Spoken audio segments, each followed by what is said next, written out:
But that's only part of the picture.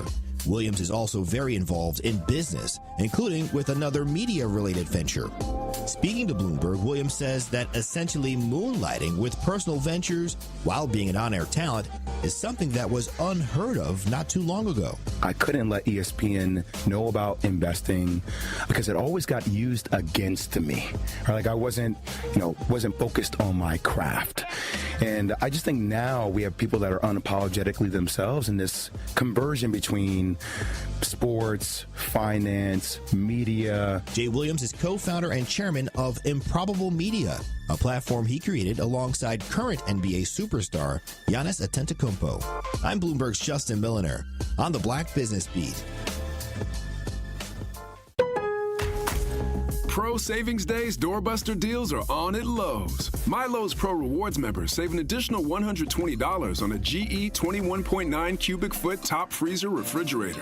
Plus, members save $70 on a Bosch hammer drill, now only $99. Not a Pro Rewards member? Join for free today.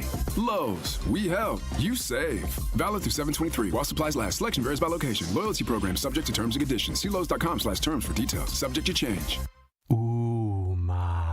What was that? That is business phone bliss with the Ooma Cloud phone system. It handles all our voice, video, and messaging needs. You sound very... Calm? I am. Ooma has everything I need to run my business more efficiently, like virtual receptionist, call routing, and video conferencing. And it starts at just $19.95 per month per user, plus taxes and fees. Ooma. Nice. Find your business calm at ooma.com/radio.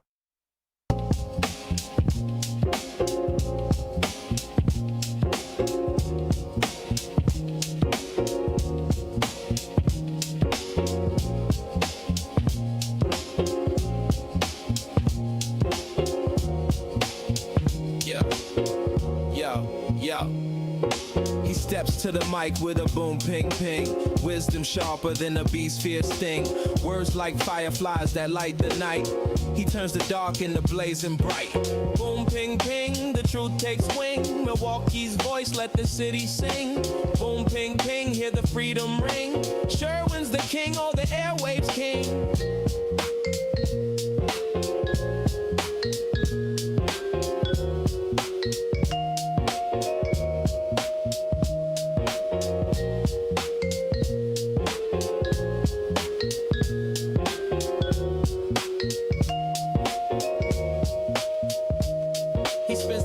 That shake the ground, unveils the truth where lies abound.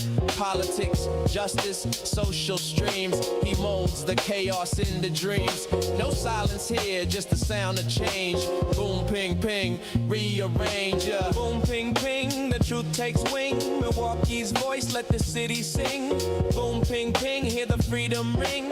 Sherwin's the king, all the airwaves king. Through the static, through the noise, he amplifies the people's voice. Boom, ping, ping, like a heartbeat's call. He's got the wisdom to break down walls.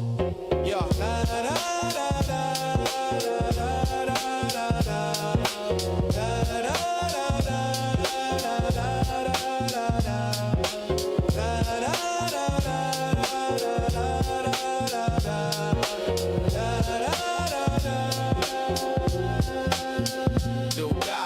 Good morning. Welcome to the program. Today is Wednesday, July 20th, 2025. We have been lamenting over the last, however old this summer is, probably about a month old by now, the increase of violent activity and some very unruly behavior of what we believe is young people at very, very public events. And then it gets recorded and it gets shared on social media. And it's got a very negative impact on the perception of the city of Milwaukee and its youth. Well, over the last couple of days, the city of Milwaukee has been holding these public forums as they are seeking a new director of the Office of Violence Prevention. And I have shied away from covering this topic because I wanted more information to come out about the process and about the people. And I'm going to give you some details on who these individuals are that are vying for this position. One person is homegrown. The other two individuals are from other places. I feel some kind of way about that because here's the thing about Milwaukee that most people just don't get. There's something very, very unique here. You cannot move here from somewhere else. Dive in head first to the social problems that we have, the entrenched unintended consequences of racial segregation, the issues that we have with our school system and our low reading scores and low test scores. I don't care where you're from. And you may have a great deal of maybe academic experience. Maybe you got your master's degree and you got your PhD degree. You're a philosophy doctor and you want to have an academic approach to the city of Milwaukee and how to solve its problems. You'll be leaving this city with your tail between your legs because it will mystify you. It will defy you. You will be stumped by the problems that exist in this city. So I'm not entirely discounting people that are from other places that want to lead what used to be called the Office of Violence Prevention. You guys remember that office? Created because we realized that violence in the city of Milwaukee is actually a public health issue. And when you identify something as a public health issue, it entitles you to federal dollars to treat a public health issue as such. So we had the Office of Violence Prevention, and we had Ashanti Hamilton as its first director. Ashanti has moved on to greener pastures. And now we are looking for a new full-time director. There's an interim director. Her name is Karen Tyler. You know, I may have met Miss Tyler in a previous life. It's hard to keep track of the people that I may have met. But if I did meet her in a previous life, I don't think that she was in the Office of Violence Prevention, now the Office of Community Wellness and Safety. She is the local person, and she's got a very close connection to violence in the city of Milwaukee. She lost both, if I'm not mistaken, her father and like her brother, her father and her son to violence. Horrible, but also a very likely Milwaukee story. That gives me some pause too, because if you're too close to it, if you have been harmed by violence in this city, real hard to be objective, real hard to lead an organization that must be objective, very, very tough because everything will be personal for you. And I think as local folk, we want to make sure that our homegrown talent has the opportunity to make this city better. But sometimes if you're too close to it, it's hard to see the forest for the trees, they say.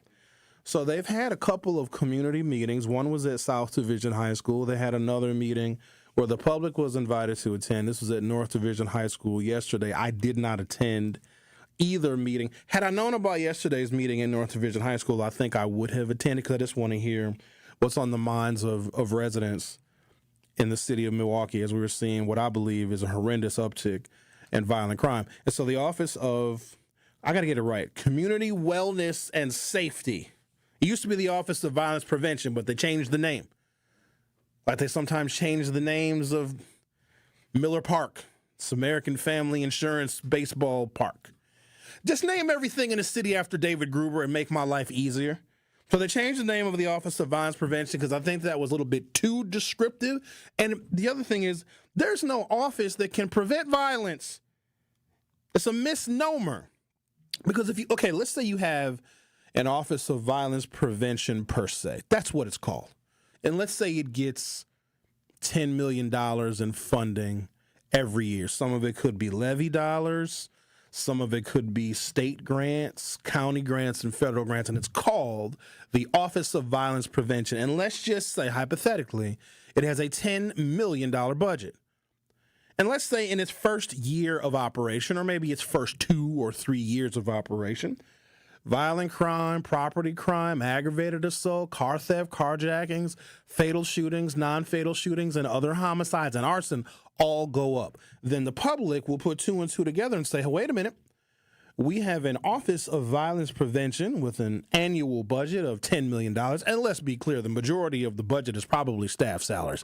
And the public will say, wait a minute, that office sucks because they're getting $10 million and we are seeing all of these measurable categories of violent crime go up. You got to get rid of the office. So instead of getting rid of the office, just change the name. Because I also want to go into this realistically. There's no office that is going to prevent someone from harming somebody else. There's not an office that can do that, okay? Now, there's some strategies that can be employed, but it also is going to take some sinister motivation. You're going to need, I don't know, a couple $100,000 in cash. Police go out and make an arrest. And they say, hey, we'll give you $5,000 and pay your rent for the rest of the year if you can tell us about some of the beefs that are happening on 27th Street or 35th Street or on Burleigh. We're going to need you to snitch. We're going to need you to tell us who was looking for who. We're going to need you to tell us who took whose money and who slept with whose baby mama, and then the police can be alerted that way. Like, that's a part of it. I need y'all to know that that happens. There are people that get arrested that are in fear of getting many, many years in prison, but if they agree to cooperate, and cooperation looks a whole bunch of different ways when we politicize violence prevention. And that's what I want to talk about on today's program. Preventing violence in a city like Milwaukee is political. Because if you're the person, and maybe it's the mayor, or maybe it's some other elected official, and you can say, as a mayor of a city, now I'm not necessarily implicating Cavalier Johnson in this, but I do know that the Office of Community Wellness and Safety is something that falls under his purview as the executive of the city of Milwaukee. It's actually this office, the Office of Community Wellness and Safety, is an extension of the health department. Kind of weird, but that's what you have to do if this issue of violence is considered a public health problem. So you put it under the health department, which bureaucracy at its finest, but it is what it is. But let's just say the mayor of the city of Milwaukee has a favorite candidate in this process. And I'm unaware of what the process actually is like, who makes the final decision on who gets hired for what I believe, at least politically and socially, is a really important position, because if we're seeing an uptick in violent crime, like, that hurts the city of Milwaukee. It hurts our perception. It hurts our image. It hurts investment. There might be some big old companies, big old corporations that are looking at Milwaukee, because where we're situated, kind of nice. Upper Midwest, our winters aren't cold anymore. It's going to be damn near 100 degrees today, so the summers are hot. You got the lake right there. You got all the festivals going on. You got a skyline. Have you guys looked at Milwaukee's skyline lately? She getting sexy. Milwaukee's skyline is growing breasts. It's getting this training bra off. It's got some tall buildings popping up. I saw a couple of drone shots of Milwaukee's skyline. Very, very impressive. And so you might have a company that says, you know what? We might bed down in Milwaukee. We might come to Milwaukee and hire a couple of hundred people, pay them $100,000+ each. We really can transform the economy of Milwaukee. But then they look at the damn crime numbers and they look at the MPS low reading scores, because, you know, businesses have to look at that. If they're going to come to Milwaukee, this is hypothetical, but this is how it works, though. It actually works this way. If a business is looking at making, let's say, a 30 or 40-year commitment to the city of Milwaukee, where the city of Milwaukee would give them a tax incentive. Hey, if you bring your big company, your corporation, your headquarters to the city of Milwaukee, or if you move it from Waukesha or the Germantowns or the Saukvilles or the Racines. Kidding. Nobody moves anything from Racine because there's nothing there except for Benjamin. But if you move your company to the city of Milwaukee, we'll give you a 30-year reprieve on your property taxes. And that can be very, very attractive for a large company, business, corporation that gets robbed when they pay property taxes. And they'll say, cool, we'll consider it. But then they look at who their future workforce is going to be. Because if you're going to move your corporate headquarters to the city of Milwaukee, you're going to want to know, how is the public school system performing? Are they bright enough to be able to take some of the jobs that we as a company, a corporation, a big business are going to offer right out of high school? And if you look at the number of kids that can't read and do math, a lot of companies will say, nope, we won't have a workforce. Or what's the point of moving to Milwaukee if we're going to have to import our workforce from somewhere else? Up until Donald Trump and his major immigration reform, if you want to call it that, a lot of companies would take that risk. They would look at the low-performing test scores and math scores and reading scores of the NPS and be like, okay, that's fine. We'll just import our workforce from another part of the world. Can't do that no more. Can't just bring foreigners in anymore to take some of these jobs. You got to hire dumb Americans. So if you can figure out a way to show a reduction in violence in the city, that actually can be an additional selling point. Because, you know, mayors, they travel all over the country because there'll be like different conventions. where businesses and companies or vice versa, or mayors and county executives will try and sell their city to these big corporate businesses. Like, hey, no, you guys should come to Milwaukee. But then Las Vegas, like, no, come to Las Vegas. And then Billings, Montana is like, no, you should come to Billings, Montana. And a lot of times these county executives and these mayors will give away the farm to some of these businesses, companies, and corporations to get them to bed down in their city. Because why? Because when that politician, that mayor, that county executive is able to secure that deal and to get that business, that company, or that corporation to bed down in their city, they can run for re-election on that. I brought jobs to the people. That's the way the game works. Violence prevention is political, because if we start to see a downward trend in aggravated assaults and fatal shootings and non-fatal shootings and other homicides and car thefts and carjackings, Mayor Cavalier Johnson will be able to run on that. So you got to understand how important the next executive director of the Office of Community Wellness and Safety is to him. They work for him. And if they can show, demonstrate, illustrate that crime is going down because of the leadership of Cavalier Johnson and his selection, or whoever is selected to be the next leader of the Office of Wellness and Safety, well, that's a feather in the mayor's cap. So I'm going to take a break, come back, give you a few details about this office, and more importantly, what this office actually does. I don't think the output of the office is one that the community is aware of. I also don't believe that the output of the Office of Community Wellness and Safety, formerly the Office of Violence Prevention, really does anything that actually and actively prevents violence from happening, but we're going to talk about that. And also, so yesterday, I said stop blaming crack cocaine and the negative social consequences from the crack epidemic. Stop blaming that on what we're seeing right now. I think it's too easy of a deduction to say, oh, well, there was a crack epidemic 40 years ago. That's why Milwaukee has crime right now. That's too oversimplified of a response. I have the real reason. And if you're from Chicago, you're going to hate it. I don't care if I make somebody from Chicago mad. Go back to Chicago then. You can take a train. It's like $34 to go back home. Like, that's one thing. Y'all don't get me started. And I got to take a break, but you about to get me started. I can't stand when somebody from Chicago who ain't even from here. You're not salt of the earth if you're from here. A lot of Chicago folks leave Chicago and come here because they couldn't make it in Chicago, or Chicago ran them out. That don't mean you come here with your foolishness. Go back to Chicago. We'll pay for your ticket. Whew. I'm going to take a break, come back, and we're going to get it all sorted out. I'm going to get my life together. Finally. The Truth with Sherwin Hughes on 101.7 FM. We'll be right back. The Truth with Sherwin Hughes returns after this on 101.7 The Truth app, and 1017thetruth.com. Here at the new 101.7 The Truth, we aim to be a staple in Milwaukee's Black community. We are committed to partnering with local organizations and supporting Black-owned businesses. We are proud to call Milwaukee our city and promise to be a positive reflection of our community. We look forward to celebrating Black culture and excellence with you every day as we make history and continue to uplift the voices in our city. Join us for the journey at the new 101.7 The Truth, founded by Gruber Law Offices, Milwaukee Black Talk. It's 101.7 The Truth's Dr. Ken Harris for Pella Windows and Doors of Wisconsin. For windows with the strongest resilience, you need the Pella Experience. The Pella Experience Center in Brookfield lets you see, feel, open, close, and compare dozens of windows and door options from 7 different Pella lines side by side.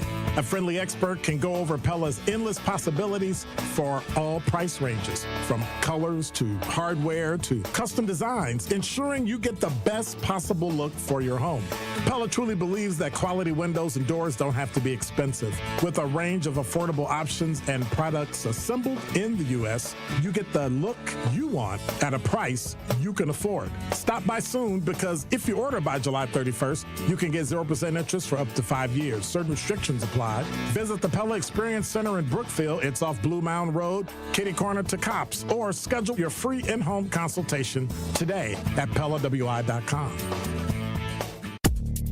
You are listening to The Truth with Sherwin Hughes on 1017 The Truth, The Truth app, and 1017thetruth.com.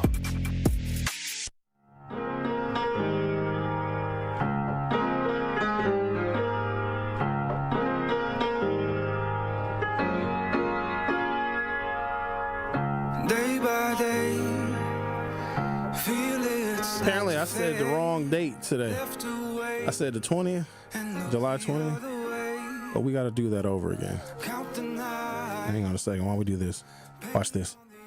Let me show you the magic of editing, which Rick is going to have to do. Good morning. Welcome to the program. Today is Wednesday, July 23rd, 2025. And clip that. Now let's go to a disgruntled Chicago person. Hello, Bob. I really didn't like. Hello, Sherwin. I really didn't like you talking about Chicago. Then like go that. back. You know, Bob, no, hold on, Bob. Bob, stop before you get started. Bob, stop now. Before you get started, I'm trying to give you a warning now. What you may say, and I don't know what you have planned to say, might justify how us Milwaukeeans feel about you Chicago people. So just tread very, very lightly, because if you say something silly, outrageous, dumb, or ridiculous, you're going to prove our point. That being said, would you like to proceed? Because if you want to hang up, Bob, I would be okay with that, because you might say something that proves the fact that Chicago people are the problem. So go ahead at your own risk now. there are, number one, I got 2 points. Number one, I like Wisconsin like I like Chicago. That's number one. Then go number back. two. Number two. You're a bunch of number two. No. White people in Illinois are different from white people in Wisconsin. Ain't nobody talking about white people, man. Ain't nobody worried about white people. Ain't nobody studying no white folks. I delivered in Wisconsin to a lot of cities, and they're more rural in Wisconsin than they are in Illinois. You can go to the suburbs in Illinois, and they say, "Hey, you know, how you doing?" They have more customer service, because they know if they treat you bad, you go right across the street to the next mall. In Wisconsin, it's not quite like that. When was this, Bob? You know, when was the last delivery that you made? What year? When was it? This wasn't yesterday. 21 years. 21 years ago. Okay. But I was in Wisconsin. Okay. School I was in. Oh. I was, it's a difference, but it's okay, because, you just got to deal with it, and what you going to do, commit suicide? You just deal with it.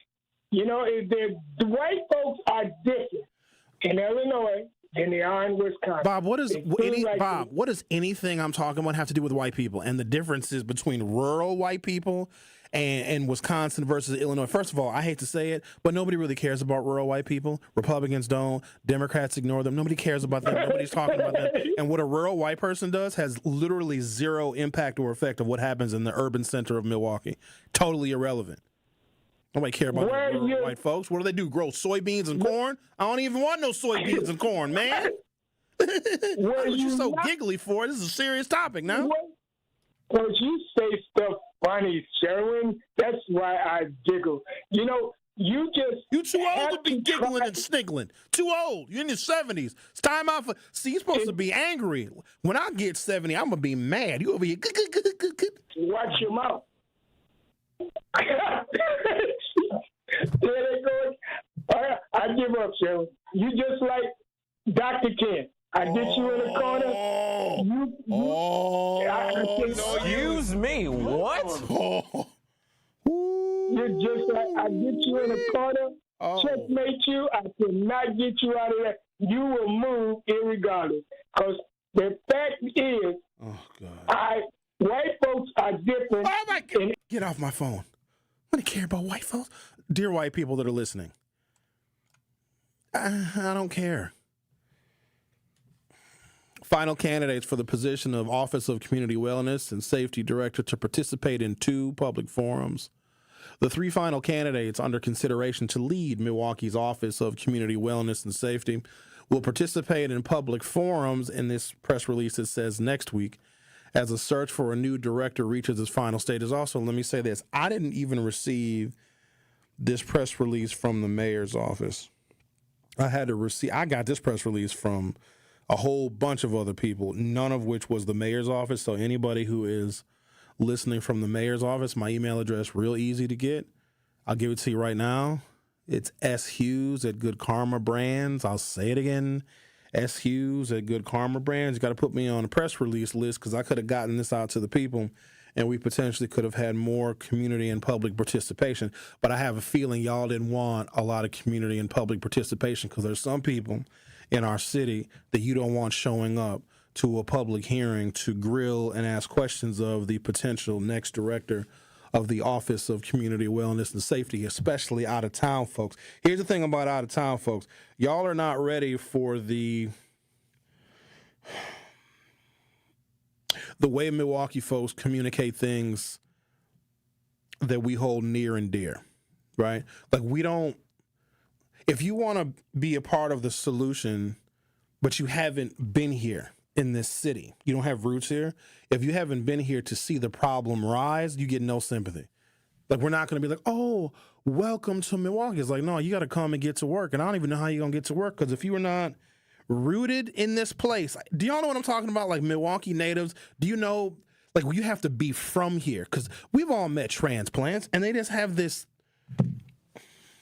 ignorance about them. You know, or they'll say stuff like, well, you know, in my hometown, we had similar situations. I'm sure that you did, but Milwaukee is very, very unique. Dr. Patrick Jones, he's a professor, I believe, from Nebraska, and he was writing a book about the racial history of the United States. And of all the places he could have wrote about, Montgomery, Selma, Jackson, Atlanta, he wrote about Milwaukee, and he titled the book The Selma of the North. We are a little known and very untold story about civil rights. We were ignored because we are a northern Midwestern city. And because we were ignored, people think that the racial history and the housing marches that we had and the freedom marches that we had here in Milwaukee, it goes undiscovered. Until people come here and they think, oh, Milwaukee will be an easy city to fix. If you think that, we'll run your ass out of here on the first thing smoking. That's why I got this animosity for people that come here and think they can take advantage of us. We're not that kind of a town now. If you think Milwaukee is easy, you got another thing coming. Come here and think, oh, I'm going to come here and fix stuff. Especially the Chicago people. You know what it is? Chicago runs a lot of people out, and they think, well, I'll just go to Milwaukee because it's going to be easier. Nah, because y'all brought a bunch of stuff here that was unique and different. And the social consequences we see now, and I'm going to give you all the information, all the data. I know you guys probably think I'm just speculating right now. I'm going to prove to you how transplants from other places had such a negative impact on Milwaukee that we're seeing it now in our current social structure. On Monday, July 21st, the candidates appeared at South Division High School auditorium for a discussion moderated by Journey House CEO Michelle Rhea. Yesterday, the candidates joined Safe and Sound Executive Director Bridget Whitaker for a discussion at North Division High School auditorium. The sessions took place from 6 until 8 p.m. Both events, questions from the audience were welcome. The finalists are, I'm going to give you the finalists and I'm going to take a break. If you all want to go ahead and Google and look up the little finalists while I'm on commercial break, you are more than welcome to do so. The first finalist is Paul Callanan from Louisville, Kentucky. Callanan from Louisville, Kentucky. White fella. Next is Abraham Morris of Orlando, Florida, black fella. And then Karen Tyler of Milwaukee, an African-American woman who is homegrown talent. Candidates for the position of director of Milwaukee's Office of Community Wellness and Safety, so those public hearings took place on Monday and Tuesday. Would love to hear from any of you that may have attended either the South Division session or the North Division session, and I'd like to get your thoughts. If any of you who are listening right now attended either of those community sessions interviewing the potential candidates for the Milwaukee Office of Community Wellness and Safety, you're listening to The Truth with Sherwin Hughes. Don't go anywhere. I'll be right back. The Truth with Sherwin Hughes returns after this on 1017 The Truth app, and 1017thetruth.com. Escape the city and relax at Lake Lawn Resort in beautiful Delavan, Wisconsin. Enjoy outdoor activities on Delavan Lake. Tee off at the lakeside Majestic Oaks Golf Course or unwind at the award-winning Calidora Spa. With both indoor and outdoor pools, there's fun for the whole family. Take a cruise on the Lake Lawn Queen. Explore stunning shores and historic landmarks. And enjoy delicious food and drinks on board. Book your stay today at lakelawnresort.com, where everything is better at the lake. Health starts early. Outreach's Healthy Starts, Healthy Hearts will bring together experts to help you shape your child's lifelong physical and mental well-being. Whether you're an expectant parent or provider, this event is for you. The event is free at our Capitol Drive location and open to all families. Call 414-727-6320 to register today. That's 414-727-6320. Outreach. Healthcare with Heart. It's time for Truth Takes, a thought-provoking commentary on the award-winning 1017 The Truth. Here is Kyle Wallace with his truth. Truth Nation, I guess I've officially graduated from big bro to unk status, at least according to my little cousin. That's what he said. Now, at first I pushed back a little bit, and I was offended by the assertion that I was old enough to be unk. But after a little thought, y'all, I actually embraced the label of being unk and the responsibility which comes with being quote-unquote unk. See, as unk, I think it's my duty to look out for and support the youth and young cats coming up after me. Embrace the role as being a mentor and role model and aim to protect our kids at all costs. With the news cycle always seemingly being negative towards the youth, we need to take it back upon ourselves to change the narrative and uplift our youth. Our kids are so much more than fights, stolen cars, Kia boys, or acting a fool in public. We can't allow a small population of children to depict who our kids really are in the city of Milwaukee. You have to resist the urge to want to bash our kids and be so quick to pass judgment or disparage the youth. And we gotta stop acting as if we were not once in their shoes, making poor decisions, having regrets. I know we have all been there. Now, regardless of how funny it may sound to say YN, don't label our kids that. That is far from a term of endearment, and we have to remember you become what people call you. If someone calls you dumb over and over and over again, you may start believing that you are dumb, and you may start having self-doubt in oneself. Don't put that type of self-hating energy on our youth, Milwaukee. We need to call them YKs and YQs for young kings and young queens, even when they might frustrate you. Remember, they are still only kids. With the summer being here, there is no better time to encourage them to aspire to be great. Give them positive reinforcement. Give them positive affirmation until we get it through their minds on who they really are and what they can become. An unstoppable force of greatness. Listen to Truth to Power with Kyle Wallace weekdays from noon to 1 p.m.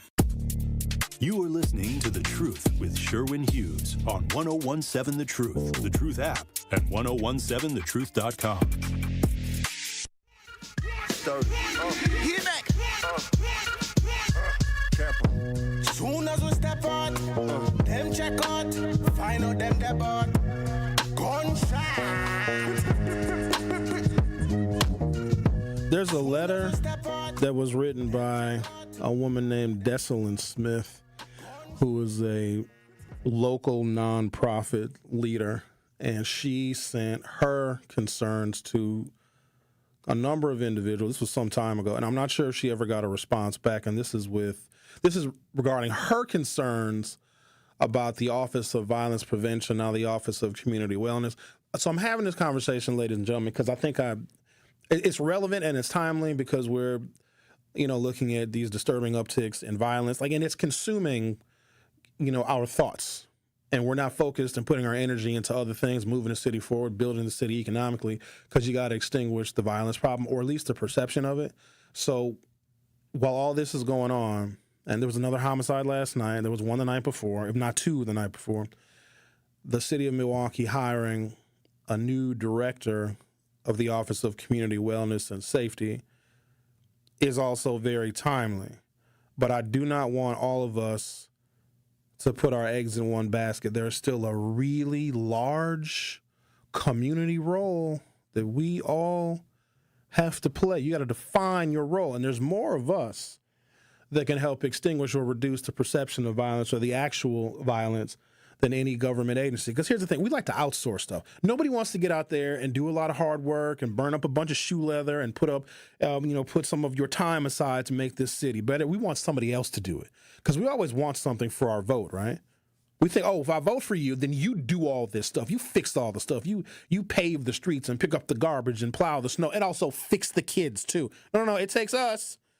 Our elected officials are our partners. They help steer money, our tax dollars, into categories that we select. That's the part we don't get. They're literally taking your money. When you gonna get paid? When y'all get paid? What's today? I don't know when I get paid. I just know some days money shows up in my account. All I know is that. And I look at how much taxes are taken out, and it's aggravating. But then at the same time, I say, okay, if they're taking my money, well, I have a say-so with this damn money. Every time I buy something, I don't like the sales tax increase. I was against the sales tax increase when they were proposing it last year. Now I know why I was against it last year. 7.9% hurts. I don't like it. So anyways, Dessalin Smith, local nonprofit leader, sent a letter to a bunch of people. And I received a letter not from her, but from several other people. I'm going to read it to you, okay? She says, the community/public has a right to understand how decisions are being made, especially given the level of community investment in the Office of Community Wellness and Safety and its mission. For many in our neighborhoods, this isn't just about hiring, it's about trust, healing, and long overdue systemic change. There are long-standing concerns about this office, some dating back as far as 2018. The fact that the same individual or individuals remain at the center of ongoing issues is troubling and suggests that the root problems have not been meaningfully addressed. I have a feeling that Dessalin, when she wrote this letter, Dessalin Smith, I'm going to call her by her full name because I don't know her like that she may have an issue with one of the finalists, who is a woman by the name of Karen Tyler. And I'm being objective on this because I don't know Karen Tyler and I don't know what Dessalin Smith's interaction with her or with the office is. I know sometimes that personalities can get involved and maybe they have some personal differences or whatever. But sometimes we look at an office that has a big set of duties, like the Office of Violence Prevention, now the Office of Community Wellness and Safety. They have a really big mission. And if it's not accomplishing that mission that satisfies us or satisfies someone, we look at everybody that works there and we say, they're the problem. If you've been in this office since 2018 and we don't see any measurable downtrends in crime, then we blame the people in that office. And I'm not entirely sure if that is fair because bureaucratic offices like this cannot often realize their full potential because the people that work in those offices have to succumb to political pressure. While this is a public health issue, while this is an issue that could be an economic issue, because if we can reduce or eliminate violence in the city of Milwaukee, more businesses, more jobs, higher incomes will come to the city of Milwaukee. But at the same time, it's also political. I'm going to go back to the letter. Moreover, it is unfair and inequitable to present the community with a choice between one local candidate and two individuals from outside our city, especially when the only local finalist has unresolved concerns tied to their leadership. A more balanced pool, including at least two local and two non-local candidates, would have been more appropriate and inclusive approach. The letter starts by saying, Dear Mayor Johnson, I am writing to formally express continued concerns related to the recent selection of final candidates for the Office of Community Wellness and Safety director position. This letter serves as a follow-up to the grievance I submitted in January 2025 addressing systemic issues with the Office of Community Wellness and Safety.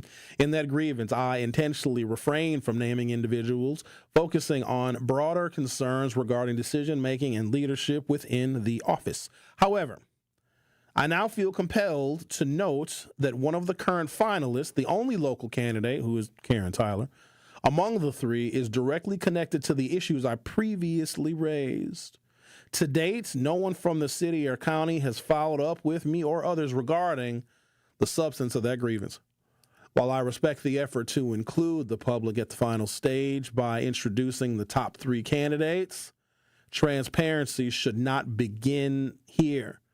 The community deserves full insight into the selection process, including 1, how many candidates applied, 2, the criteria used to narrow the pool, and 3, who the final candidates were, down to the final 10 before these last 3 were chosen. So let me add this point.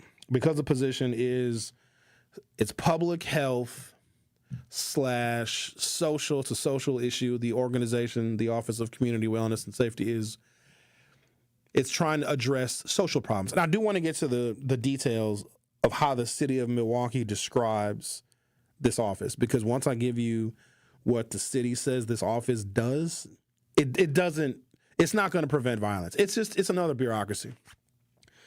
So I don't want folks to think that this office is going to fix stuff. It's really about connecting people to resources and trying to be a little bit more preventative. But the other thing about an office like this it's public safety, right? It's a societal ill that we have here in Milwaukee, but it's also political. And I see this even outside of organizations that aren't connected to government. A company might have an open position, one that many people are vying for. Internal people might be vying for a position in a company. Could be executive vice president, could be executive director, could be a C-suite position, CEO, COO, whatever the hell. And this company is making it known that, hey, we're looking for a new person to fill this position. The best candidate often doesn't get the job. When I say the best, the one that could effectuate the most change quickly and efficiently, the best candidate as far as their preparedness, their experience, and their academic record. All right? I don't want you to think that in positions that open up, whether it's inside government or outside of government, the best person gets the job. Get rid of that thinking. Let me give you another example. Donald Trump is not the best person to be president of the United States. A lot of us can agree on that, even some of y'all that voted for him. Now, you're going to do a comparison. You didn't like Joe Biden, you didn't like Kamala Harris. Fine, make your comparison. But Trump still ain't the best we got. And if you think that Donald Trump is the best that this country can produce, then you need to go back to Chicago or wherever the hell you're from. Trump is who we got. He's not the best. But also, you got to keep that logic and looking at how the rest of the United States works. The best people don't get the job. You know who gets the job? The loyal one.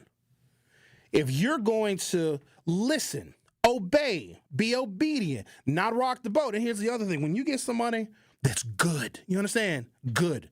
They're a change agent. They got a history of it. They've got the experience. They've got the temperament. You got to have a certain kind of personality to come in and change an agency and an organization. And here's what's crazy. The organization may advertise the position as, we want a new, innovative thinker that's going to lead us into the 21st century. No, they don't.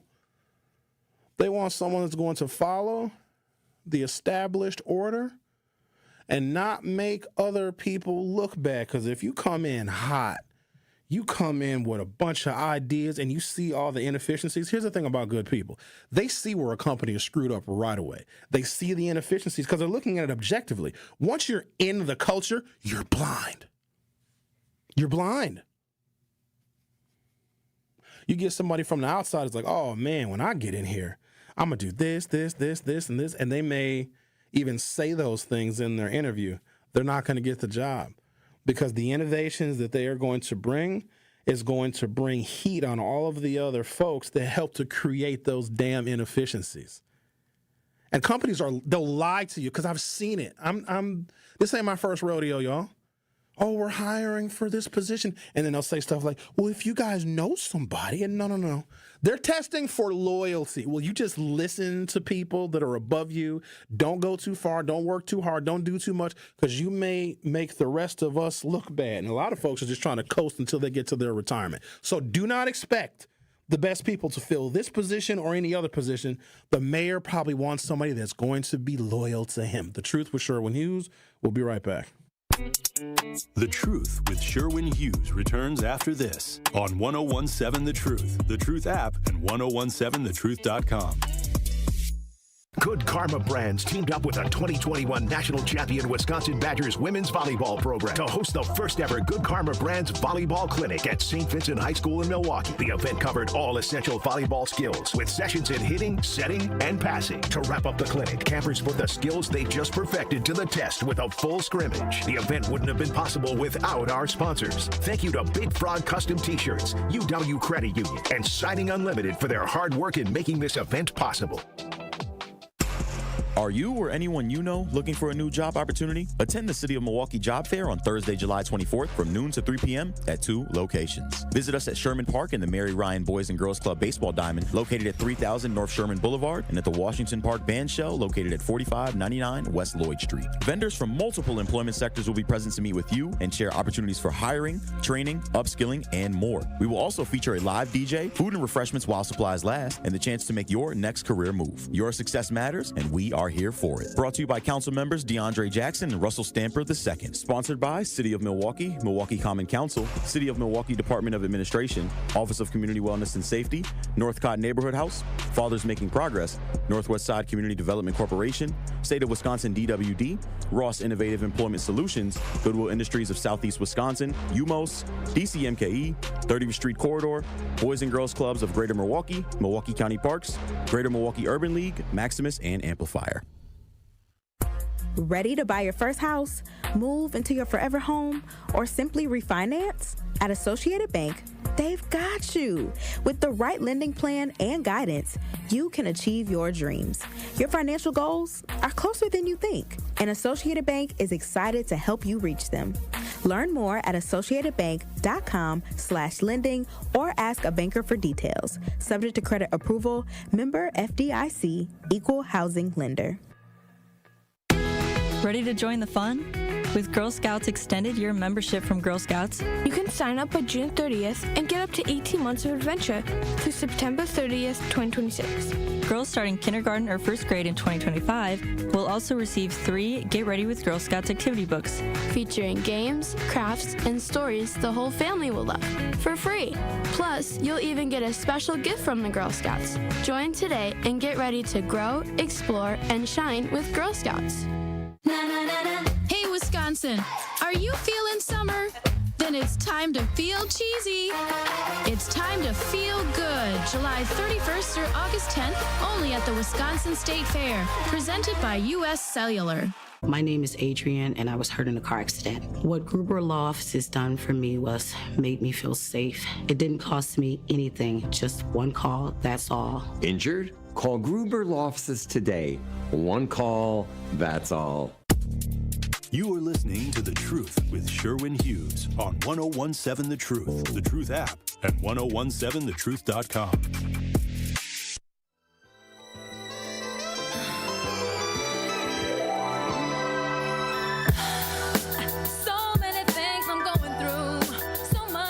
On the line, we have the writer of that letter, Desalyn Smith. Miss Smith, how are you?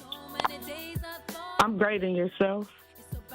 I'm good. So I received this letter from, let's just say, a number of people. And so thank you for raising your concerns about the Office of Community Wellness and Safety, formerly the Office of Violence Prevention. Can you give us, I guess, a little more detail to the extent that you can about why you wrote? This isn't the first letter you wrote. This is the second letter, correct? Because nobody responded to your first one? Yes. What's your motivation? Do you not like one of the finalists? Is that what it's about? So I'll say this. Personally, I have no gripes with anyone. I believe Karen Tyler is an awesome person personally. Professionally, I don't agree with decisions that have been made and how she has been in the office in the roles that she has played there, as well as my professional interaction with her in the office in the roles that she has played there. Personally, it makes no difference to me. Personally, a table of rivals I agree with, because we can hold each other accountable and move forward. That's not what happens in that office right now, currently. We have two other finalists that are from both Louisville, Kentucky, and Orlando, Florida, respectively. How do you feel about that? Because I have a real specific viewpoint on people. If you ain't from Milwaukee, it's real hard to navigate this place because of the people and the personalities and all that other stuff. How do you feel about those candidates that are from other cities? Do you think they could bring a fresh perspective, or do you think they'll get stuck in this Milwaukee way of thinking? I disagree with that being our only choices at this point, as I stated in my letter, because I agree with what you said. Milwaukee is different and unique, and I've been to a lot of different cities, seen a lot of, talked with a lot of different people. Milwaukee is different, and it's unfortunate that we're left with those to pick from, because it's almost like an abusive relationship where people stay because the devil we know is better than the devil we don't know. And I feel that's a cycle. I also agree with what you said as far as someone in that position that's just I would just say a yes man in a sense. And that's what I do believe that they're looking for more so. I wouldn't want to use the word loyal, because there's no loyalty there. It's whatever boat is going fastest is what I'm going to jump on. So it's disheartening. I don't want to discredit those candidates. I did listen. I did go to the session last night. Were you impressed by anybody? Did anybody impress you? I don't want to say I was impressed, but I want to say I believe Abraham was the most knowledgeable and answered the questions directly, did not include the only end response with some of the candidates was, well, I'm from here and I can relate to the community, or a lot of us can relate to the community. Just because I lost my husband in 2021 doesn't mean I can relate to every person that's lost a husband or the same way that he passed, but I know where my lane is, and I do believe I'm very good at it. But I think Abraham answered every question. At one point was even challenged, because like you also stated, he could only speak on his experience in Orlando. So he was at one point challenged. I believe he handled that pretty well, the way that it was a challenge on him as not being from here. But it's just disheartening that our community is only left with those three candidates. And again, the devil we know is better than the devil we don't. Thank you, Deslin. Thank you for being present on this issue. Thank you for attending, and also thank you for writing your letters, and hopefully somebody gets back to you. I have a feeling they will. Yeah, right. Okay. We'll keep that hope alive. All right. Thank you, Deslin. She said, I'm going to keep that hope alive. I got like 2 minutes left. I do want to start providing you guys some details on the Office of Community Wellness and Safety. So I'm going to read the bullet points of what it says on the website, because it isn't what you think it is. There is very little a bureaucratic agency that is under the health department, under the auspices of the mayor, who at some point is going to be candidate Cavalier Johnson. There's very little, as far as latitude goes, that an office like this can do to actually prevent violence. What you can do is you can provide resources for people that may have experienced violence, or you can provide resources for people who are like in a domestic violence situation. It's like connecting people to existing resources. Because that's one of the problems that we have in Milwaukee. There's an agency and a nonprofit for every damn social problem you could ever think of, because it's big business here. When Milwaukee has the unique history that it has, it creates a lot of social ills. And then somebody's like, oh, I want to fix these social ills, especially if it's something that they grew up with. If they grew up deprived, they're like, oh, I want to help people that were deprived like me, and now I want to create a nonprofit. Like the nonprofit sector in the city of Milwaukee it's got to be one of the top business and employment sectors. Between that and government, I think the city of Milwaukee is mostly that. All right. Welcome to the Office of Community Wellness and Safety. Our aim is to stop violence before it starts. Community-wide prevention is the most effective long-term solution to violence, and the Office of Community Wellness and Safety engages a wide range of partners to facilitate a multidisciplinary population-level approach to influence the social, behavioral, and environmental factors that contribute to violence. The Office of Community Wellness and Safety brings together agencies, experts, and community resources on efforts that reduce A, domestic and intimate partner violence, B, sexual assault, C, child abuse, D, human trafficking, E, children witness to violence, F, community violence, G, gun violence, and the last one, interpersonal violence, intentional injury, and homicide. So it's basically a connecting agency and a connecting organization. Also, it should know, we had a similar situation when we did a nationwide search for chief of police. We settled on Jeffrey Norman, who is the local candidate. The Truth with Sherwin Hughes will be back for hour 2. The Truth with Sherwin Hughes returns after this on 1017 The Truth, the Truth app, and 1017thetruth.com. Crew Tuesdays are back on July 29th.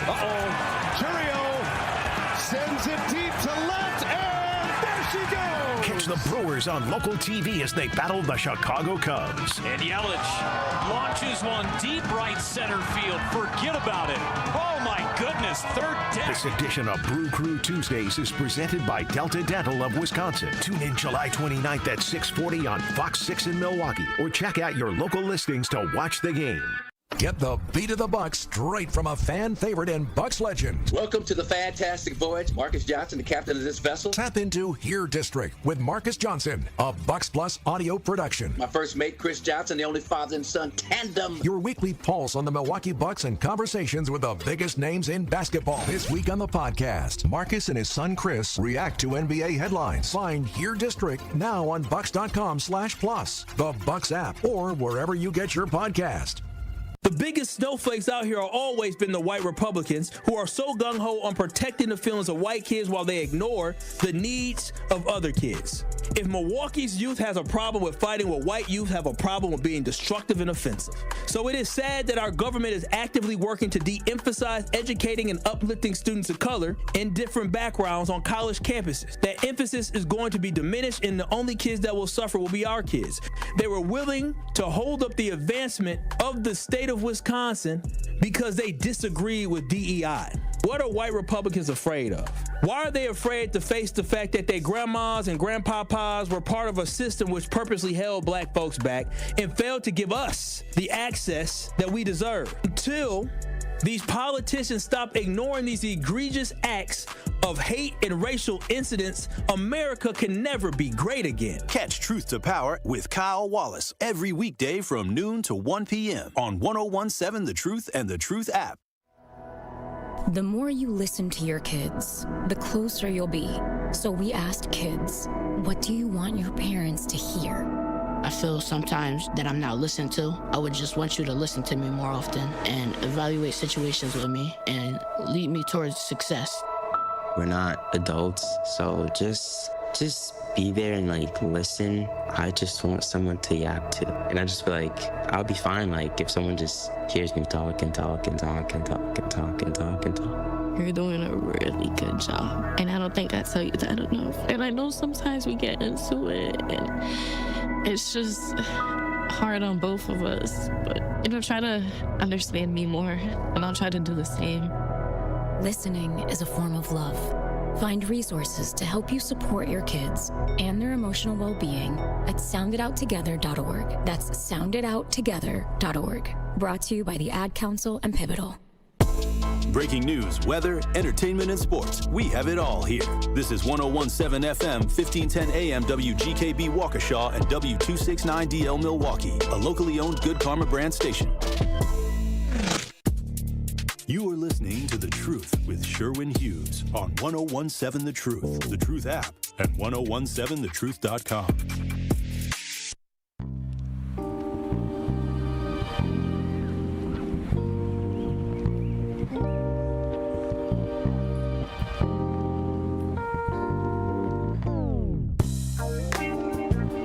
Welcome to Hour 2 of The Truth with Sherwin Hughes.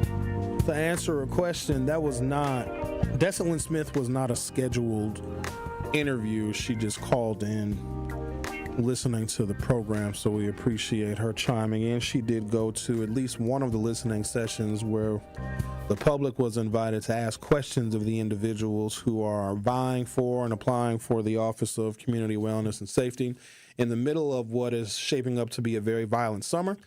It's a timely happening, to say the least, because we do want to know who the person is that's going to be leading this office. That, don't have too high of expectations for the office. There's not going to be an office that will ever replace good old-fashioned community work in reducing these problems, right? It's still family and parents and our school system, because if kids can't read and can't do math, they already know that they're hopeless. What are you going to do in a world that relies on math and reading? There's nothing that you can do. There is not. Name a job where you can make decent, legitimate money, take care of yourself, take care of your family, and pay rent, pay a mortgage, have a house, buy some food, buy clothes, and you don't know reading comprehension and math. Nothing. So people resort to other ways of getting money. And so that's one of the issues too. But how we educate young people is a whole nother separate conversation. What you have in Milwaukee, that's why I'm very protective over this city, because I've had the chance to leave and I stayed here, a glutton for punishment, I suppose. I think people see the size of this city and it's a lot easier to navigate pretty much everything. Like, we're not a big city. In fact, we've gotten smaller over the years. And then people see, let's say, the social problems that are here. Because everybody knows about 53206. It used to be like this really important talking point, like, oh, 53206 is the most incarcerated zip code in the country. And that got a lot of people's attention. It also got the attention of the sharks that came here to take advantage of the fact that we, in this small, humble, upper Midwestern city of Milwaukee, had, if not have, one of the most incarcerated zip codes in the United States of America. And that's one hell of an accomplishment in a country like this that locks up millions of people every single year. So there's some folks that came here to take advantage of that, and they didn't have the best of intentions. I think folks come here because they think they can get over on people in the city of Milwaukee, and I've got some details that will fortify that point. People come here to try and take advantage of us. There could be people that might apply or might have applied for other very important positions that are important to us because we live here. We invest here. We pay taxes here. We hear the gunshots at night. We see the reckless driving. And then someone who may be familiar with some of these problems, like, oh, I'm going to go to Milwaukee and I'm going to get me a job, quote unquote, cleaning up that city. That's also why I vehemently disagree with police officers not being from the city of Milwaukee. Because at the very least, it doesn't foster a communal relationship between us and the police. I live in Milwaukee. If I was a cop in Oak Creek, I mean, yeah, I could follow the textbook of policing and however you effectuate an arrest or however you do a traffic stop. But at the end of the day, I ain't from Oak Creek. I go home to Milwaukee. At the end of the day, damn Oak Creek. This is if I was an Oak Creek police officer, but I am a Milwaukee resident. I'm sure I could be an average cop somewhere else, but I don't live somewhere else. I live in Milwaukee. So if I go somewhere else to police their streets, I don't have any interest in knowing their culture and knowing the movers and the shakers and knowing the inside scoop in that family or that in that community, rather. I don't give a damn about that. I'm here to police y'all, then I go home. And that does not bode well for a community that we all know needs a better relationship with the police.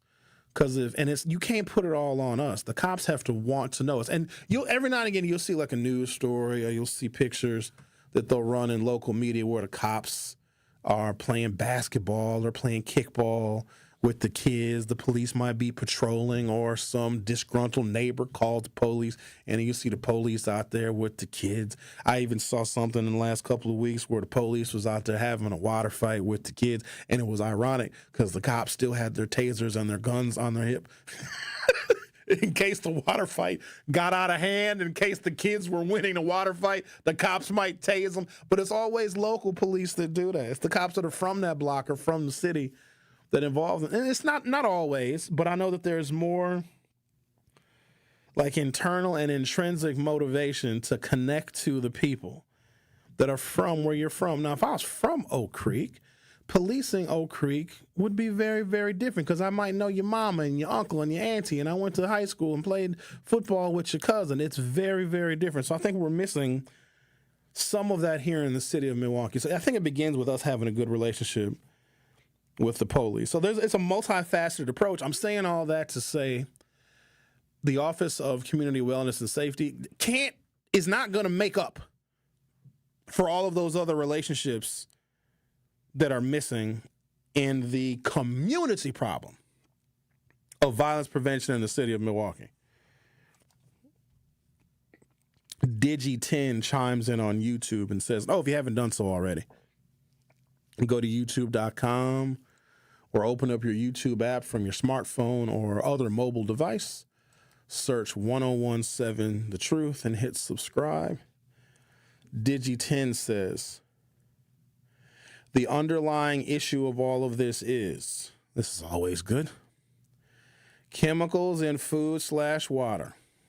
There are less chemicals in our food and our water now than there was whenever you're speaking nostalgically about. We have more Food and Drug Administration regulations regulating chemicals and asbestos and everything else now than we did back then. So let me just go ahead and dismiss this. And I don't want y'all to get offended, but sometimes when people think they have the solution, they oversimplify the problem. Like, no, Sherwin, if you just cut out the rap music, get out of here with that. The reason why music can even have that kind of negative influence on a young person is because they don't have a father. The music becomes their parent. There's a failure for some young people to see that music is not a code on how you live your life. It's entertainment. It's a huge difference. And that's when we talk about family structure and parental structure, because I think we understate that. We're like, there was two parents in the home. But two parents in the home can give two totally different perspectives on the world that can help a child become much more well-rounded. If a child does not have strong influences, then Lil Wayne will be their damn influence. But if a child has a father and they see that father working hard every day, taking care of stuff around the house, being responsible, doing daddy stuff, then Lil Wayne is going to mean nothing. Lil Wayne is just going to be a little bit of entertainment that you listen to. But if you don't have that figure, and it can be a grandfather or an uncle or some other male figure, we know that just the appearance of a black child having a single African-American teacher dramatically increases the likelihood that they will do better in school, do better on tests, and also graduate on time. But Digi says the underlying issue with all this is chemicals in food and water, not disciplining your children, and violent, brainwashing music. We hear our destruction in every rap song. This is brainwashing, and it works. So I discount that because if you look at other races and other communities and other ethnicities that have violence, the people in Gaza and Israel ain't listening to hip-hop like that. Is that what started the wars? Violence is a tool. Violence is a tool of oppression. It's a tool of subjugation. It's a tool of manifest destiny. Let's not say all of a sudden, hip-hop music is why people are... No. Y'all know how America was discovered? Murder. Slavery. Human trafficking. The origins of violence predates hip-hop. Can we at least agree on that? So can we stop taking the cultural impact of our art form and saying that it is the root cause of violence? America is the root cause of violence. Okay, so maybe you disagree with me. So then what hip-hop was the Klan listening to when they were hanging black people with ropes by their necks until they were dead? Who was out then? Who created that violence? See what I mean? Stop blaming the music. All right, Israel. I'm going to give you a shot here. Hello? Good morning. I don't mean to kick the hornet's nest or stick any salty fingers in wounds or anything, but sometimes been weighing on my mind here in this conversation. When it comes to a black man, expectations and everything, it's kind of complicated here because it's you kind of danged if you do or danged if you don't in a lot of situations. And the issue with the police chief after he saw his subordinate get ambushed by a black man in a situation, and then black people are subjected to violence. Wait, the police chief. Hold on a second. Hang on. The police chief saw their. Oh, you're talking about when you Officer always slowing me down. Wait. Hold on. If you're saying something, Israel, if it only makes sense to you, it doesn't make sense to me, then it's not going to make sense to the people that are listening. So if you're saying something that only makes sense to you, all right, then that's how that goes. I don't even know why I give dude a chance. Sometimes he has interesting stuff to say, but if he's saying stuff that don't make no sense, that's a waste of everybody's time. All right. Domestic and intimate partner violence, sexual assault, child abuse, human trafficking, children witness to violence, community violence, gun violence, interpersonal violence, intentional injury, and homicide. So these are the things that the Office of Community Wellness and Safety are charging themselves with. And there's a variety of different strategies and mechanisms that they use and that they employ to try and have an impact. But it also takes all of us and a willingness, or sometimes the willingness is just leave Milwaukee too. That might be, some of y'all just need to go. If you were here and you thought you were going to get a bunch of opportunities here and you didn't find those opportunities and you have found yourself on the sinister side of things, we have to get rid of some people. I don't know if that's rehabilitation. I don't know if that's jail or prison. I don't know if that's shipping them not to another country because they're an illegal, because illegal people actually commit less crime than native-born people. We might got to ship people back to where they came from, especially if you came to this city because you thought you were going to take advantage of its people. And Milwaukee, at some point, we got to stand up now. What else we got? Alfonso Dupree says, unfortunately, let the trash take itself out. No, well, that's not a strategy. LT says one of the most dangerous questions in an interview is, quote, if you were to acquire this position, what changes would you make or what would you do? Curly Q says, I think she inquired as to why that's a dangerous question. You can't always challenge the status quo because you may make them look bad. The status quo, even if it's inefficient, even if it's broken, that's still the order. And if you have participated in the dilapidation of a company, you probably know that. And you don't want somebody else coming in as a new hire to show where you and your leadership may have been responsible for failure. You want someone that is going to justify and it's crazy to think like that, right? Because if you suck at a job, and a lot of people suck, like it's frightening. I see why some companies have to import their workers, because some Americans just on the internet looking for their next vacation, not even caring about the work that they do, and they might be making a really good salary. But if they're not good at their job, they don't want a new person who just got hired with no seniority, who doesn't know the culture of that place, to tell them how bad their work sucked. You don't want somebody new coming in here saying, yo, look at all this stuff that you missed.